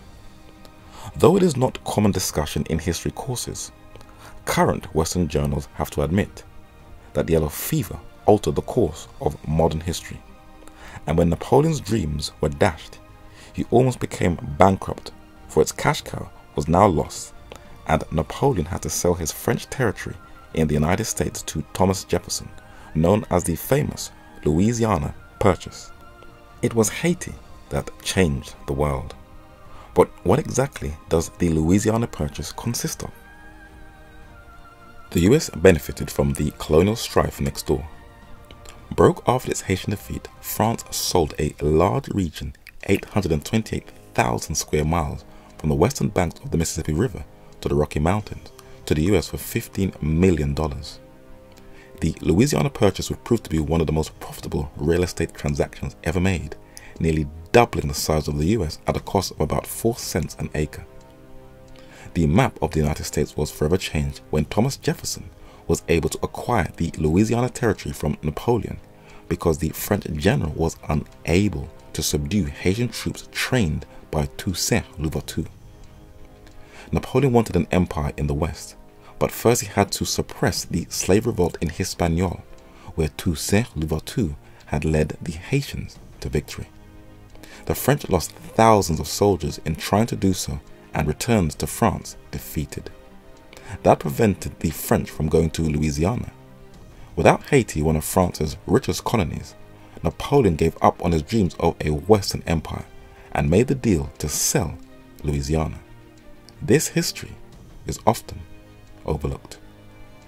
For those who want to make America great again, please try not to forget Haiti. If you do, that's fake news.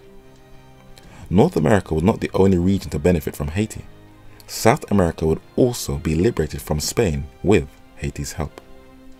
The 45th US President Donald Trump had a meeting with members of CARICOM, Caribbean heads of state, who were receiving oil from Venezuela through Petrocaribe. It was a political strategy from the United States to weaken Venezuelan influence in that region, for Haiti has had strong ties with Venezuela that go back 2 centuries ago. Behind the Venezuelan president Nicolas Maduro is a large painting of Simón Bolívar, a Latin American revolutionary who separated most of Ibero-America from Spanish rule. In central London, just around the corner from Oxford Street, is Duke Street. And it was on that road where Simón Bolívar stayed, where he learned revolutionary ideas in London, England, before he returned and liberated Latin America. In London's Belgrave Square, that has a high number of foreign embassies, there is a statue of this little-known revolutionary from an aristocratic background. It has the names of the 6 countries that he liberated. One is even named after him. There is Venezuela, Colombia, Ecuador, Peru, Panama, and Bolivia. He even abolished slavery throughout most of Latin America, and today the Afro-Colombians, the Afro-Panamanians whose forefathers helped to build the famous canal, the Afro-Bolivians, the Afro-Venezuelans, the Afro-Ecuadorians, and the Afro-Peruvians who have only been recently recognized by their government. But who instructed Latin America's most famous military hero to liberate the slaves? A man told Simón Bolívar that he would supply him with arms only on the condition that he would abolish slavery throughout Latin America. It was the first president of Haiti, and the 1973 edition of the Encyclopedia Britannica documents that since neither Great Britain nor the United States would promise aid, Bolivar turned to Haiti, a small republic that had freed itself from French rule. President Alexander Pétion, on the right, gave Bolivar a friendly reception and granted him both money and weapons. While some may say that greedy blacks assisted whites in the building up of the global economic Western-run capitalist system, it was their efforts that led to the abolition of slavery, the expansion of the United States, and a free and liberated Latin America. But when the earthquake struck in 2010, it came out that Haiti was one of the poorest countries in the world. Nobody was actually telling you why. People accused it of voodoo. But who did the Haitians cry out to when the earthquake hit? Haiti play a role in the world, but you can't forget that. You cannot take that away from us. If it is that, because of that, you said we have a curse, we have a contract with the devil. No, my friend. We got the freedom from God because God created everybody equal. Kounya mwen tande yon bay ki koup li pete. Lèl pete mte do bay kap tout ap kriye ma pa la mwen Jésus sauvem Jésus petit mode yo. Why are so many corporations flooding into Haiti for its natural resources? Nobody tells you of the high number of farmers that are being kicked off their land for corporations to extract the minerals. What about NGOs? Nobody asks about the missing $500 million of aid money that was donated to the Red Cross. Nobody talks about the prostitution rings of Oxfam who are totally now banned from Haiti. The exploitation by Doctors Without Borders. The paedophile rings of the United Nations who also deliberately put cholera in Haiti. Why does Hillary Clinton's brother own the gold mines in Haiti? All of this in post-earthquake Haiti. But what did they discover just after the earthquake? The Seattle Times informs us that the earthquake revealed, guess what? Oil reserves and potential gas reserves. The oil reserves are worth $120 billion, and they are larger than the oil reserves in Venezuela that has the current highest oil reserves on Earth. If this 2010 earthquake in Haiti was orchestrated through geoengineering that disrupted a whole nation, we can only imagine what they have planned for the not too distant future. So with Haiti, you can see a people who can be eradicated out of modern human history, demonize them, exploit their natural resources, and wipe out thousands of them through cholera, which is population control. In this last section of the study, we're going to see what the overall agenda of geoengineering is. When protesters had parts of central London on lockdown, they sprayed graffiti in protest to a corporation that has played a role in damaging the environment, Shell, one of the big oil supermajors. Shell and other oil companies have always known what would be the future environmental damage of their drilling for the Earth's natural resources. But whether you like them or not, energy companies play a key role in our everyday lives, which makes them almost untouchable. In the English-speaking world in the 1980s, the public was raised on the wealth of oil dynasties and the filthy rich lifestyles of those who profit from it. And even when they occupy indigenous sacred lands without the people's consent, which they are known for doing, ruining whole communities and ecosystems to expand their already profit-rich multi-gazillion monopolies.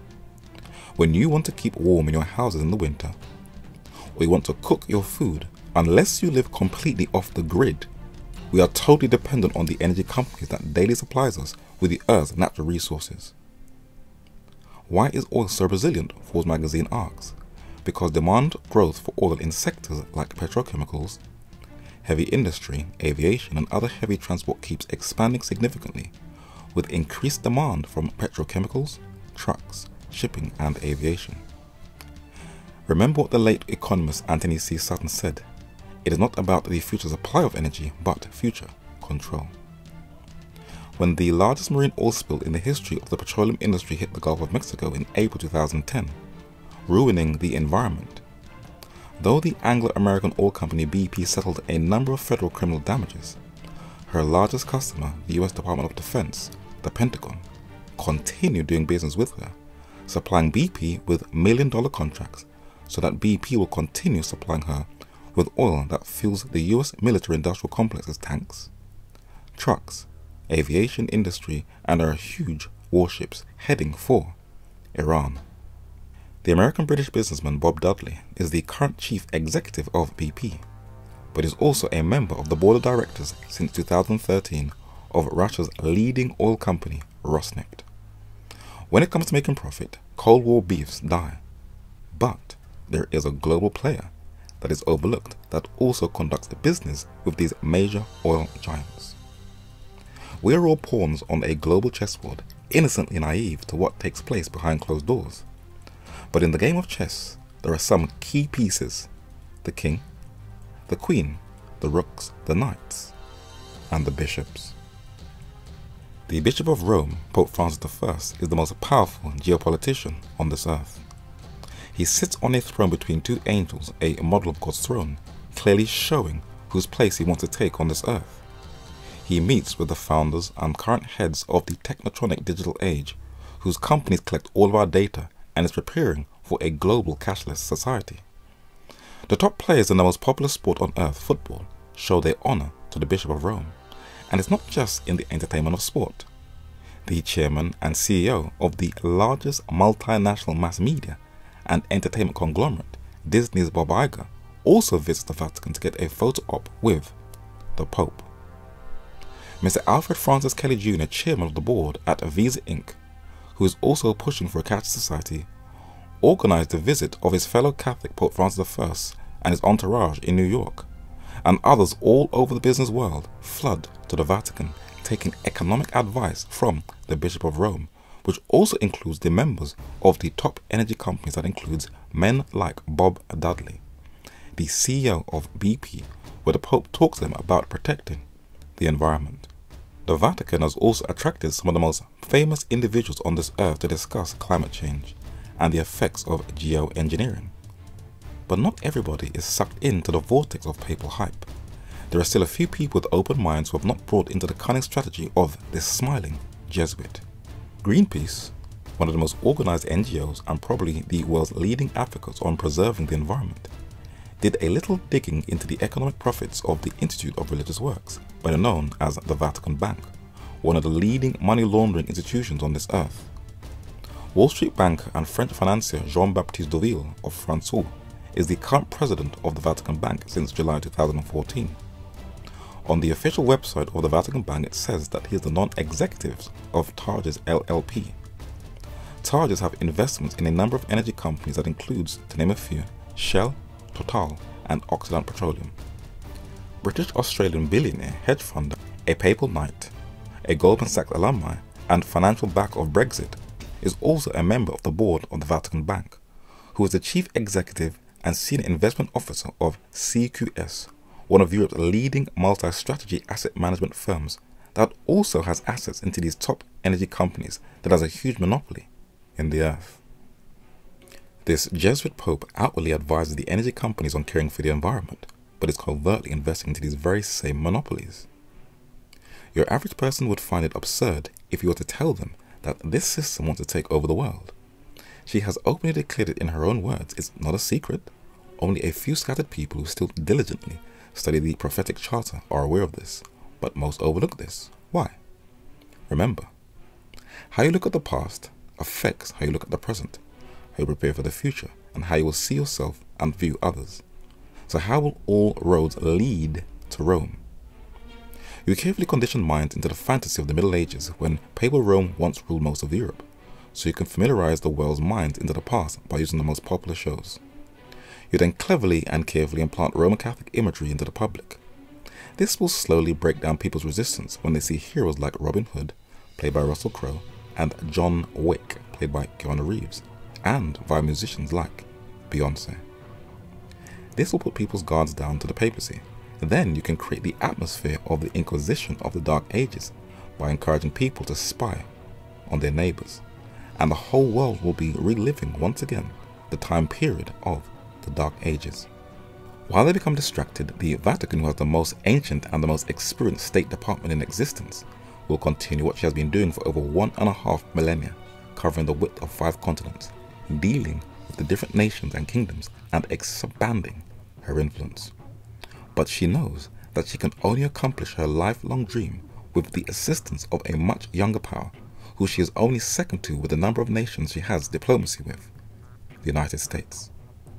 How will the papacy influence the United States in fulfilling her will? Well, let's see. The United States is building a huge wall to separate it from Mexico's border. The Pope said that Donald Trump shouldn't build a wall. Remember, the Pope is a Latino from the US southern neighbor, and Latinos have turned into a powerful voting bloc that can influence who will become the next US president. When you see Catholic bishops rooting for the immigrants to illegally flood into the borders, it is not that they care for the families, but that it will increase the Roman Catholic population in the United States that has greatly dwindled in recent years. With the US senators coercing Latinos into politics, this will affect the papacy's influence in the world's #1 economy. And when you want to get into the White House, men and women are fully aware that we need the Catholic vote, for they dominate the swing votes in those key states and determine who will become the next Commander-in-Chief of the United States of America. Then all presidents dressed in Vatican Protocol black gives homage to the Godfather, who is dressed in white. But you will see that they will follow the same geopolitical destiny. President Donald Trump meets with Jens Stoltenberg, the Secretary General of NATO, to strengthen military ties. Pope Francis I also meets with the Secretary General of NATO, and not for world peace with NATO's horrific bloodthirsty track record. President Donald Trump from his office converses with astronauts from NASA on their space program. Pope Francis I from his office also converses with NASA on their space program. And NASA is also into geoengineering. We get a little heads up from Hollywood of what they are capable of doing. Your father was experimenting with a highly classified material that could threaten our entire solar system. All life would be destroyed. We're counting on you to find out what's happening out there. Though NASA says that geoengineering on Mars won't work, she plans to pursue it on Earth, where she will attempt to cool the Earth. Since 1984, the United States has continued diplomatic relations with Vatican City. The papacy needs to retain that political liaison to fulfill her overall and ultimate goal. And the Pope also has his official nuncio or ambassador in the United States to shape US-Vatican relations and influence in US foreign policy. And the Vatican will continue to strengthen geopolitical ties with the United States. While most of us will be distracted and the world is carrying down a road of no return, the papacy's true colors will start to come out when you start to see her supporting the US energy wars. This is a continuation of Cold War politics when these two kingdoms strengthen their unholy alliance. But what may shock people is that the United States has been fighting wars on behalf of the Vatican for years. What was the real overall objective of the Vietnam War, and why was the United States out there? Investigative journalist Diana Johnstone in her book Fool's Crusade said that in Vietnam, the United States failed in its most ambitious project to impose a Western-style, Catholic-led satellite regime on the territory of an Asian nation. Before 1990, Yugoslavia was a relatively peaceful region in the Balkans. But then something changed drastically, and one ethnic group was falsely accused of starting the conflict. The Serbs started this war. The Serbs are the original cause of the war. They are the complete aggressors and wrongdoers. The Serbian people were unfairly targeted as the instigators of the Balkan Wars. Bosnian Serbs face trial at the International Criminal Court, but the Catholic Croats like Ante Gotovina get off scotch-free for war crimes. But the Pope apologized to the Serbs for the war crimes committed against him, for it was the Vatican, not the Serbs, that instigated the wars in Yugoslavia in the early 1990s, where they supplied arms to Catholic Croatia to build up her military arsenal. And the Catholic Croat Ante Gotovina received full support from the late Pope John Paul II, the true instigator of the Second Balkans War. The British-trained Tutsi Paul Kagame, the president of Rwanda, paid a visit to Pope Francis I in the Vatican, and he received a message from the Pope that was quite interesting. In the film Hotel Rwanda, it gives a fairly balanced account of the 1994 genocide in Rwanda. But it shows scenes of nuns and priests being victims of the genocide, a distorted portrayal of history, for the case of the perpetrators showed that it was the Catholic nuns and the Catholic priests who were leading out in the massacres. And they were the instigators of the genocide, and that is why the Pope apologized to the Tutsi Paul Kagame, for it was the Catholic Church-inspired Hutu militias, the Interahamwe, who led out in the genocide. When civil war was kicking off in Ireland from the 1960s to the early 1990s, though the British government was not innocent, the IRA had assistance from an unseen force, and recent evidence has shown that it was the Catholic priests who were at many times responsible for the IRA bombings that blew up and killed many innocent people. So why didn't they face trial? Because they were protected by the police, ministers, and the Catholic Church. She gets away with murder. And the Second World War was her greatest attempt ever to regain total global supremacy. It has already been shown that the international banking cartel financially propelled the Nazis into power. But who gave the fascist states the religio-political support? The late Walter Rodney said that the fascist colonial powers were retarded capitalist states where the government police machinery united with the Catholic Church and the capitalists. Most schools were controlled by the Catholic Church as a reflection of the unity of church and state. The British newspaper The Daily Mirror in 1944 said that the Vatican was in bed with fascism, and more articles are reluctantly coming to the light of the Vatican's greatest attempt of realigning herself with despotic regimes to take over this earth, whether it was Franco's Spain, Hitler's Germany, or Pavelich's Croatia, or other states. A former spying agent for Britain's intelligence agency MI5 during World War I, Benito Mussolini, was to give the Vatican the economic springboard she needed. The Vatican denies that she has any connection to Mussolini, but the articles of the day and the photographic evidence of the Lateran Treaty in 1929 prove otherwise. Italian dictator Benito Mussolini had one piece of an ego and forced conscription on Italian men who did not want to join the war effort. One man fled fascist Italy and came to London, England, and became a permanent resident. He worked for the British government during World War II, wrote political commentaries for the BBC, studied at the London School of Economics, became a member of the British Interplanetary Society, and as a prolific writer became a member of the Society of Authors. In 1954, in the London Gazette, he changed his name from Teofilo Gardini to Avro, Manhattan. When he wasn't hobnobbing with the elite, as one of the best writers of the 20th century, he sometimes put his life at risk for the truth, receiving many death threats. He published many books, but one of them was titled The Dollar and the Vatican, that gives us a picture of American foreign policy and how the Vatican will capitalize on America's global bloodbaths.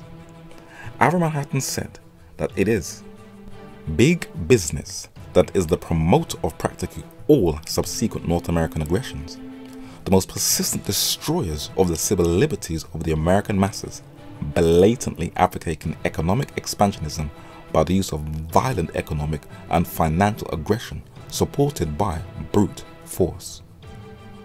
When people spend endless time blasting each US president who comes into office, they are wasting their time. They are all a part of a system, and they are nothing but figureheads. Let us look at some breaking news so we can clearly understand what is going on in geopolitics, especially its connection to geoengineering. The scale of foreign interest is unprecedented.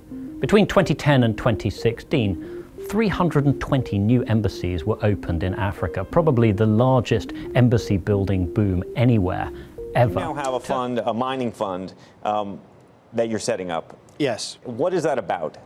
Well, like your previous segment was talking about, huge growth in electrification or hybridization of vehicles. Right. And to do that, For all that technology and all that development, it actually takes minerals coming from generally rugged places. You know, cobalt is what you need to concentrate all those electrons to make a battery more efficient. 2/3 of the world's cobalt supply comes from the DRC. Because, of course, the lifeblood of every economy is oil and gas. The continent of Africa is bigger than China, India, Argentina, the United States, and most of Europe combined. But it seems to be attracting opportunists from all over the world.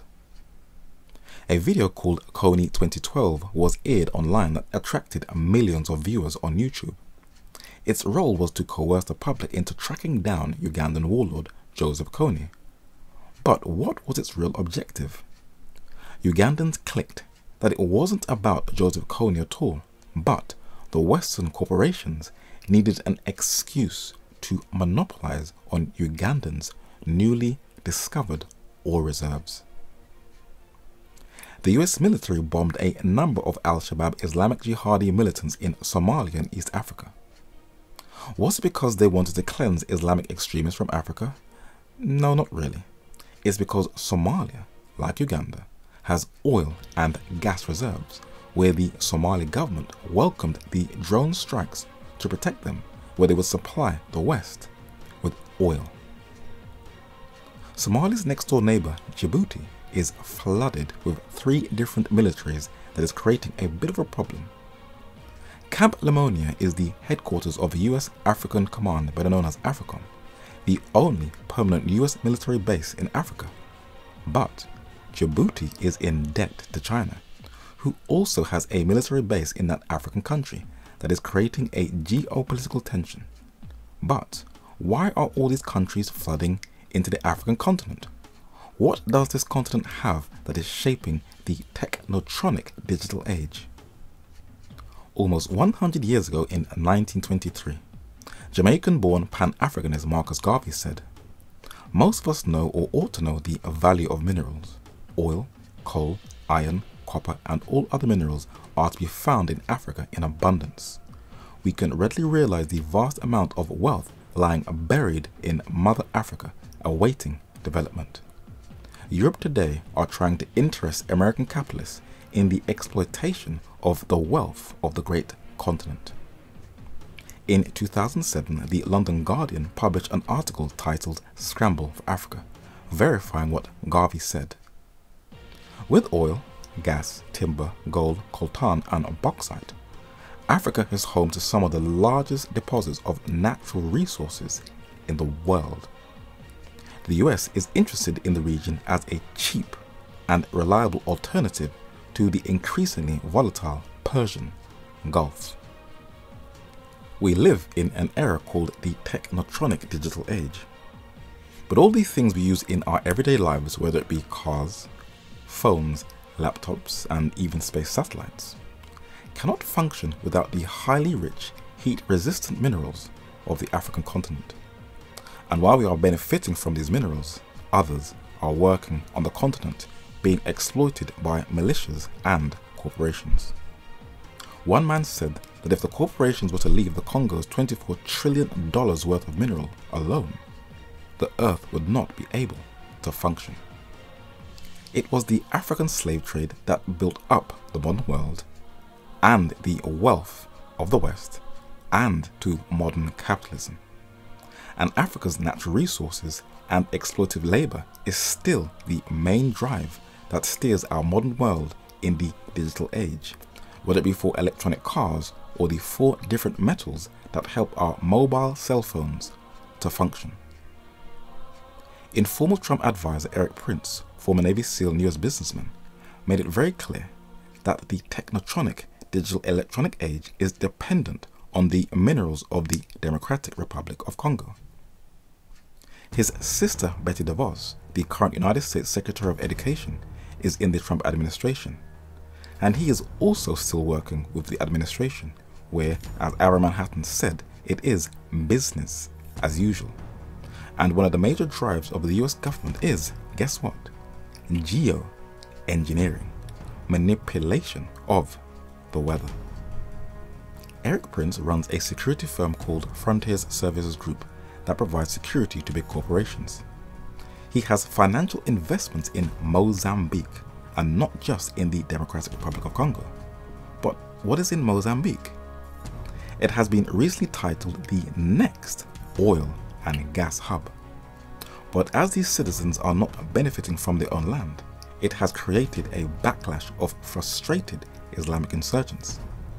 And as the Trump administration is pursuing the path of weather modification, is it possible that this can be used on a battlefield to crush insurgents who are in the way of the West drilling for natural resources? Well, let's see. Eye of the storm edges closer and closer to the Mozambican coastline as the day continues. In fact, we're expecting it to make landfall between about 10 and 11 this evening. Here it is on our satellite. This is current imagery at the moment. You'll see it's a very wide eye of the storm, and it's heading almost towards Beira. Have you ever had a storm like this in this area? I've never heard or seen anything like it, she said. Relief agencies say there may never have been a disaster like this anywhere in the entire southern hemisphere. 2 cyclones hit Mozambique in one season, something never seen before in its entire history. The first one being described as the worst disaster in the southern hemisphere, very similar to the earthquake in Haiti that was also described as the worst in that region. And just as a cholera outbreak hit Haiti, one was already in Mozambique but exploded when the cyclone hit. Interesting. Haiti is poor because France kept it in a permanent economic stranglehold since its independence in 1804. And reports from Friends of the Earth, Human Rights Watch and Amnesty International have documented that many people of Mozambique are being kicked off their own land by force, like the farmers in Haiti, by foreign multinational corporations to drill and extract its natural resources, and nobody tells you why they are poor. The legacy of hundreds of years of colonialism and a 15-year civil war has left Mozambique extremely poor, according to the London Guardian. But this is what you don't see. It has a lot of natural beauty, something that is usually deleted by Western corporate-controlled media channels who always portray Africa in a very negative way. There is a lot of construction, and though the Chinese are in Africa for its own natural resources purposes, with their own exploitations, it is at least building some solid infrastructure to Mozambique to boost its economy and to help its civilians. That also includes the longest suspension bridge in the whole of Africa, built by Chinese engineers, that wasn't hit by the cyclone in the north. But there is a reason this Southeast African country is being exploited. When people are getting bone implants, the strongest metal that doesn't rust or erode is tantalum. It is found in Mozambique and other parts of the world, but as these civilians are not reaping the benefits, rioters have attacked a tantalum mine in Mozambique. Tantalum is used in the production of electronic equipment, including medical implants, mobile phones and computers. The London-based natural resource company Gemfields has a complete monopoly of Mozambique's rubies. The American actress Mila Kunis is the ambassador for the company. But there's something unique about the rubies in Mozambique that sets it apart from the rest of the world. Situated in the north of Mozambique is Cabo Delgado. It has the world's biggest ruby and pink sapphire deposits, the location of 40% of the world's rubies, according to the Telegraph. Mozambique now accounts for as much as 80% of global ruby output, according to Bloomberg. Mozambique also has a lot of coal, and foreign companies are monopolizing it. But the people of Mozambique is not benefiting from their own land's resources. But Mozambique's Cabo Delgado in the north, where the ruby and sapphire deposits are, has one of the world's biggest untapped offshore gas fields. Mozambique has so much natural resources that it is attracting corporations to just flood into that country and just take it.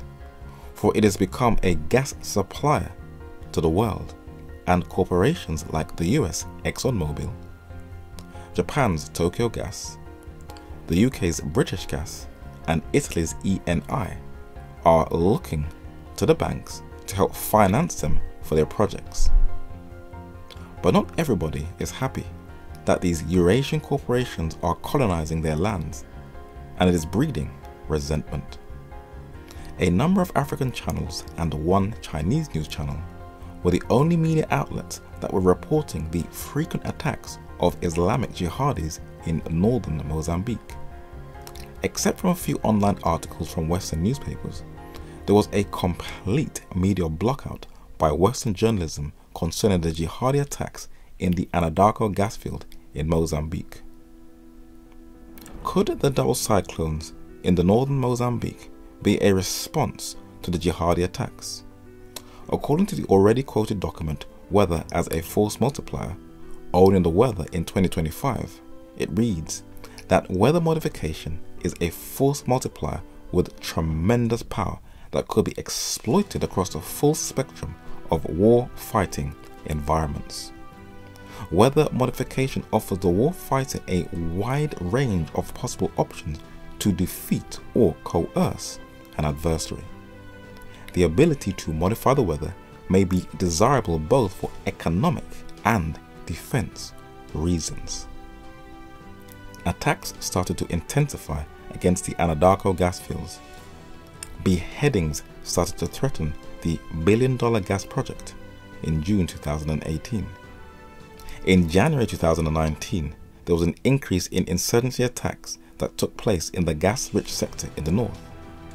And in February 2019, Islamic insurgents intensified their attacks. Then something happened in March that was to displace and kill hundreds and thousands of people in the north. 1,000 people are feared dead after a cyclone smashed into Mozambique. Villages have disappeared, roads been destroyed, homes razed to the ground, communication and power lines cut. The southern African country's president said he saw bodies floating in the water when he visited the affected area on Monday. Were these two storms in one season the worst in its history, the product of climate change? Or were they as a result of weather tampering, of geoengineering? That is something for you to think about. But Mozambique is not a unique case. Taking natural resources by force under the camouflage of a global war on terror is an ongoing colonial trend, and as this study draws nearer to completion, we shall see where this is leading to. The economist Anthony C. Sutton said that the Earth has enough gas, coal and oil that will last for about 100 years. But Zubin Brzezinski published a book in 1997 titled The Grand Chessboard that shows that America plans to control and monopolize all of these resources, and a key word comes up in his book: pipeline. Hollywood has flooded the box office with films about Afghanistan, not taking into consideration the civilian casualties, that's overlooked, but presenting US soldiers as heroic war veterans, where influential actors are brilliant marketing tools to promote the US military-industrial complex. But why is the United States in a country that borders China? The region named the Golden Crescent is where 90% of the world's opium poppy fields are grown, and since the 2001 US-led coalition invasion, the heroin narcotic trade has catapulted, lining the pockets of Turkish and Albanian drug cartels and members of the Western secret services. The Afghan civilians have their mouths swabbed to take their DNA, as well as being on a biometric database where they have their fingerprints taken and an eye scan. It looks like a kind of Mark of the Beast trial run, a laboratory test for a wider future program, so that each civilian's detail is on a digital file, so that no one is off the grid, just like we are tracked by our digital devices, where we have traveled, what we serve, how long we have served for, and the gazillion cameras in the airports and in the cities that also tracks our facial recognition. One of the main reasons for the US in Afghanistan is, guess what? A pipeline that feeds different countries with the energy of oil and gas. The conflict in Afghanistan is over a pipeline, and these pipelines in Eurasia are increasing the spread and number of internally displaced people. The narrator took his camera to central London to see what the conflict in Ukraine was all about a number of years ago.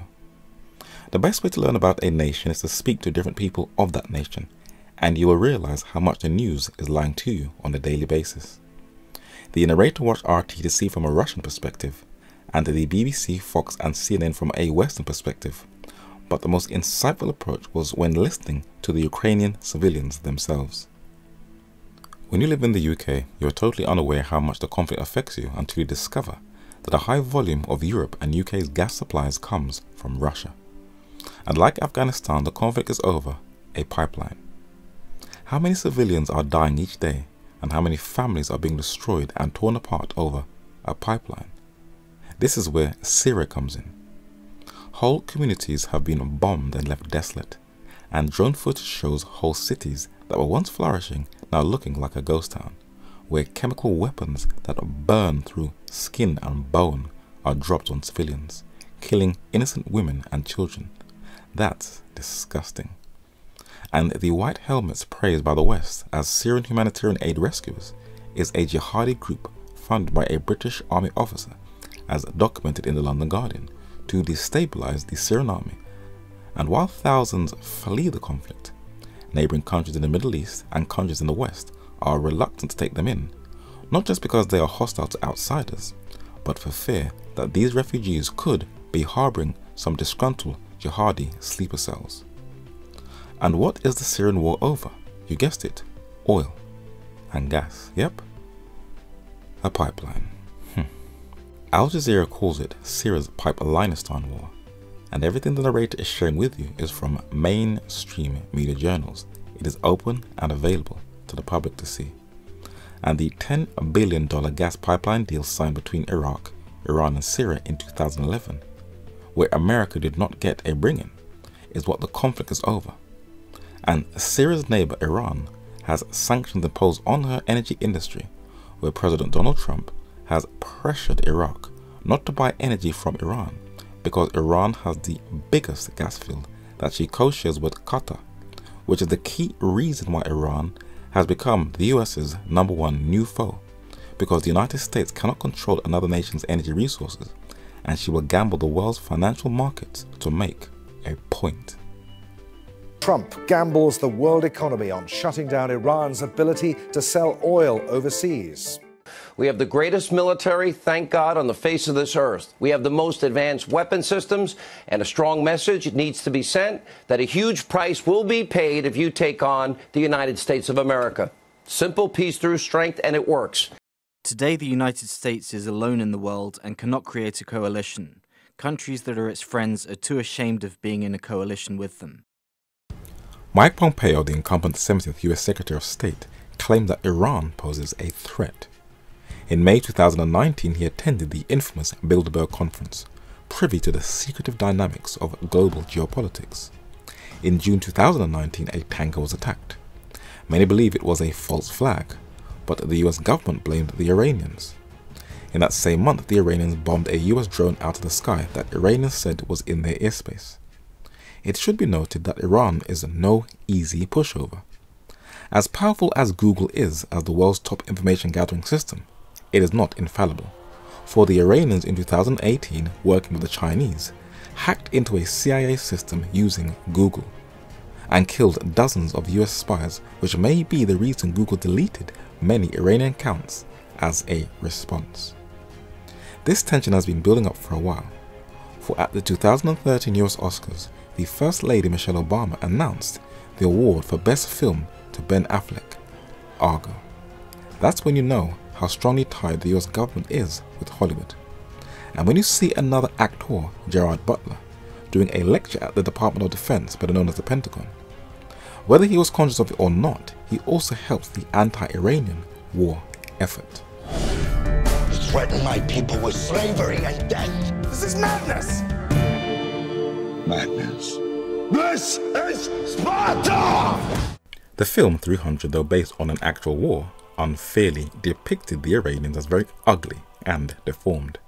It was blatant anti-Iranian propaganda, and the Iranians were not impressed, for they knew it was clever psyops programming, a build-up to war, and they picked up that Hollywood was shaping global public opinion about the Iranian people. But as a war is building up with Iran, which many are hoping and praying does not kick off, there is still another one being waged against Iran, and it is not military but economic, where US sanctions on Iran has affected its oil, banking and shipping industry that has halved the value of its currency, increased inflation, increased the cost of living, and the rise in food prices. But the United States has also afflicted her with sanctions that are greatly affecting people's health. With her global economic strength, the United States has influenced some of the biggest Western pharmaceutical companies who refuse to have anything to do with Iran. When you are sick and the best medical treatment can only be imported from abroad, and you are denied to have that human right, it would breed frustration. And as patriotic as Iranians are, these sanctions have made many riot and turn on their own government, which the US wants to happen. But many are still getting very sick and are suffering, like the Vietnamese, because of the US self-interest. And this includes the most vital body fluid for all humans: blood. There are over 8,000 haemophiliacs who are finding it harder to get blood clotting agents. Operations on haemophiliacs have been virtually suspended because of the risk created by the shortages. The society representing the 8,000 Iranians suffering from thalassemia, an inherited blood disorder, has said its members are beginning to die because of a lack of an essential drug, deferoxamine, as seen on the left, used to control the iron content in the blood, according to The Guardian.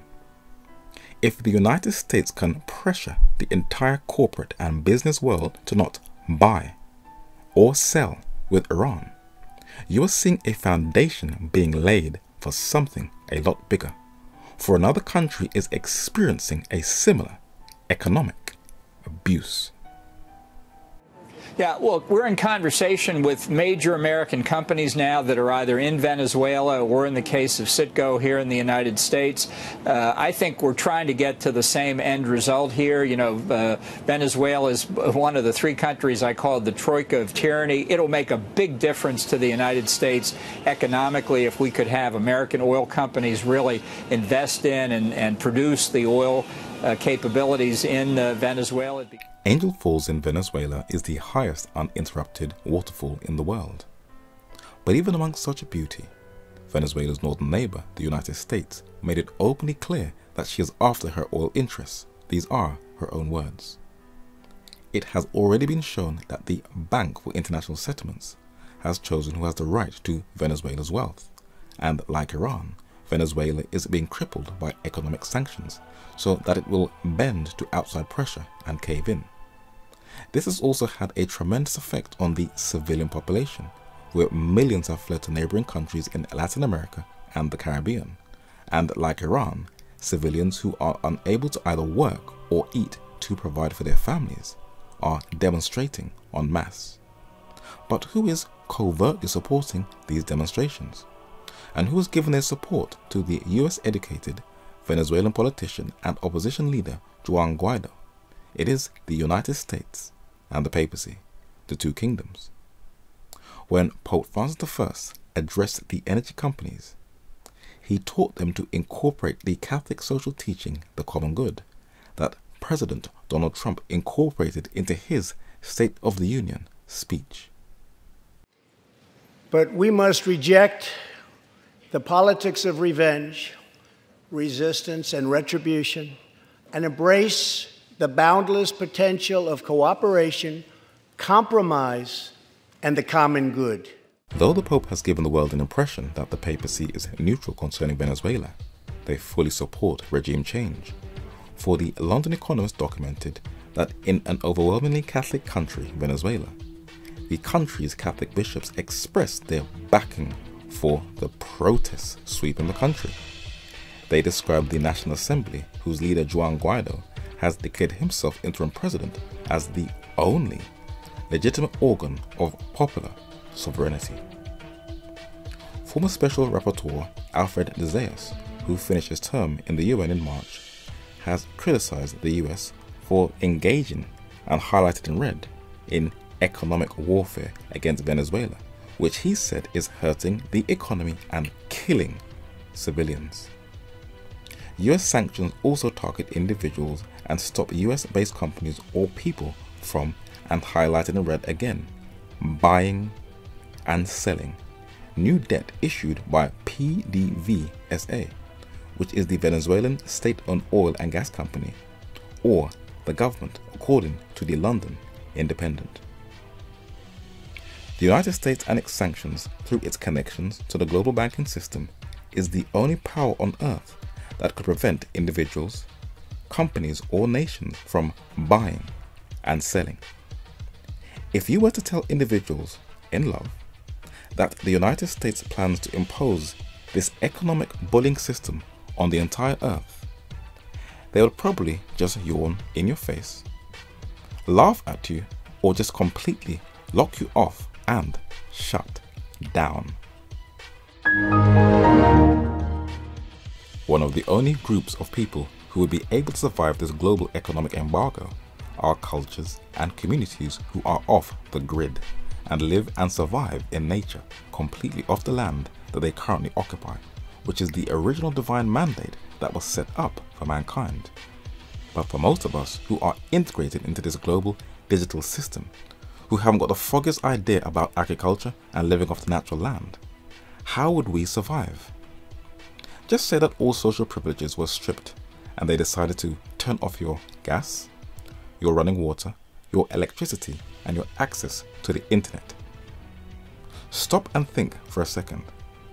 How would you survive? It is often said that it is in a crisis where true characters are revealed.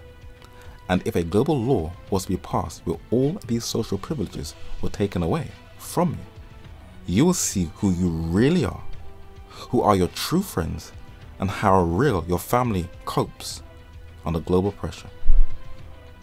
One man who was definitely woke, who was streetwise by becoming all things to all men that he could reach them, knew that if such a law was passed, some call it the New World Order, others call it the Mark of the Beast, it would be ushered in with such stealth that you wouldn't be able to be aware of what's happening. And 2 centuries ago, Dr. James Aiken Wiley said, "Tyranny, that is cruel and oppressive despotic government rule, comes with a muffled foot, quietly and secretly. It steals upon us like the night. It deposits while a nation sleeps the seeds of arbitrary or autocratic rule, and under pretense of redressing wrong or of advancing liberty, it strikes, when you least expect it, a fatal blow at justice and freedom." Today, if you say the wrong thing, think a different thought. You must be silenced. There are many who are concerned for the environment and the effects of geoengineering, and they feel powerless. The narrator can help you to start on how to understand the true mechanics of the environment. But ask now the beasts, and they shall teach thee, and the fowls of the air, and they shall tell thee. Or speak to the earth, and it shall teach thee, and the fishes of the sea shall declare unto thee, who know that in all these that the hand of the Lord hath wrought this. Are you now woke? And do you have a clear understanding of what geoengineering is? And do you realize that if you do not understand the past, you can't make sense of the present?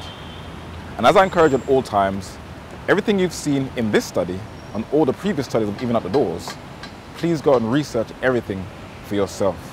I just want to say a big thank you for all of those who have supported Even at the Doors through finances. I really want to say thank you because it has helped this video to go forward. And if you want to continue supporting Even at the Doors, please click on the link below.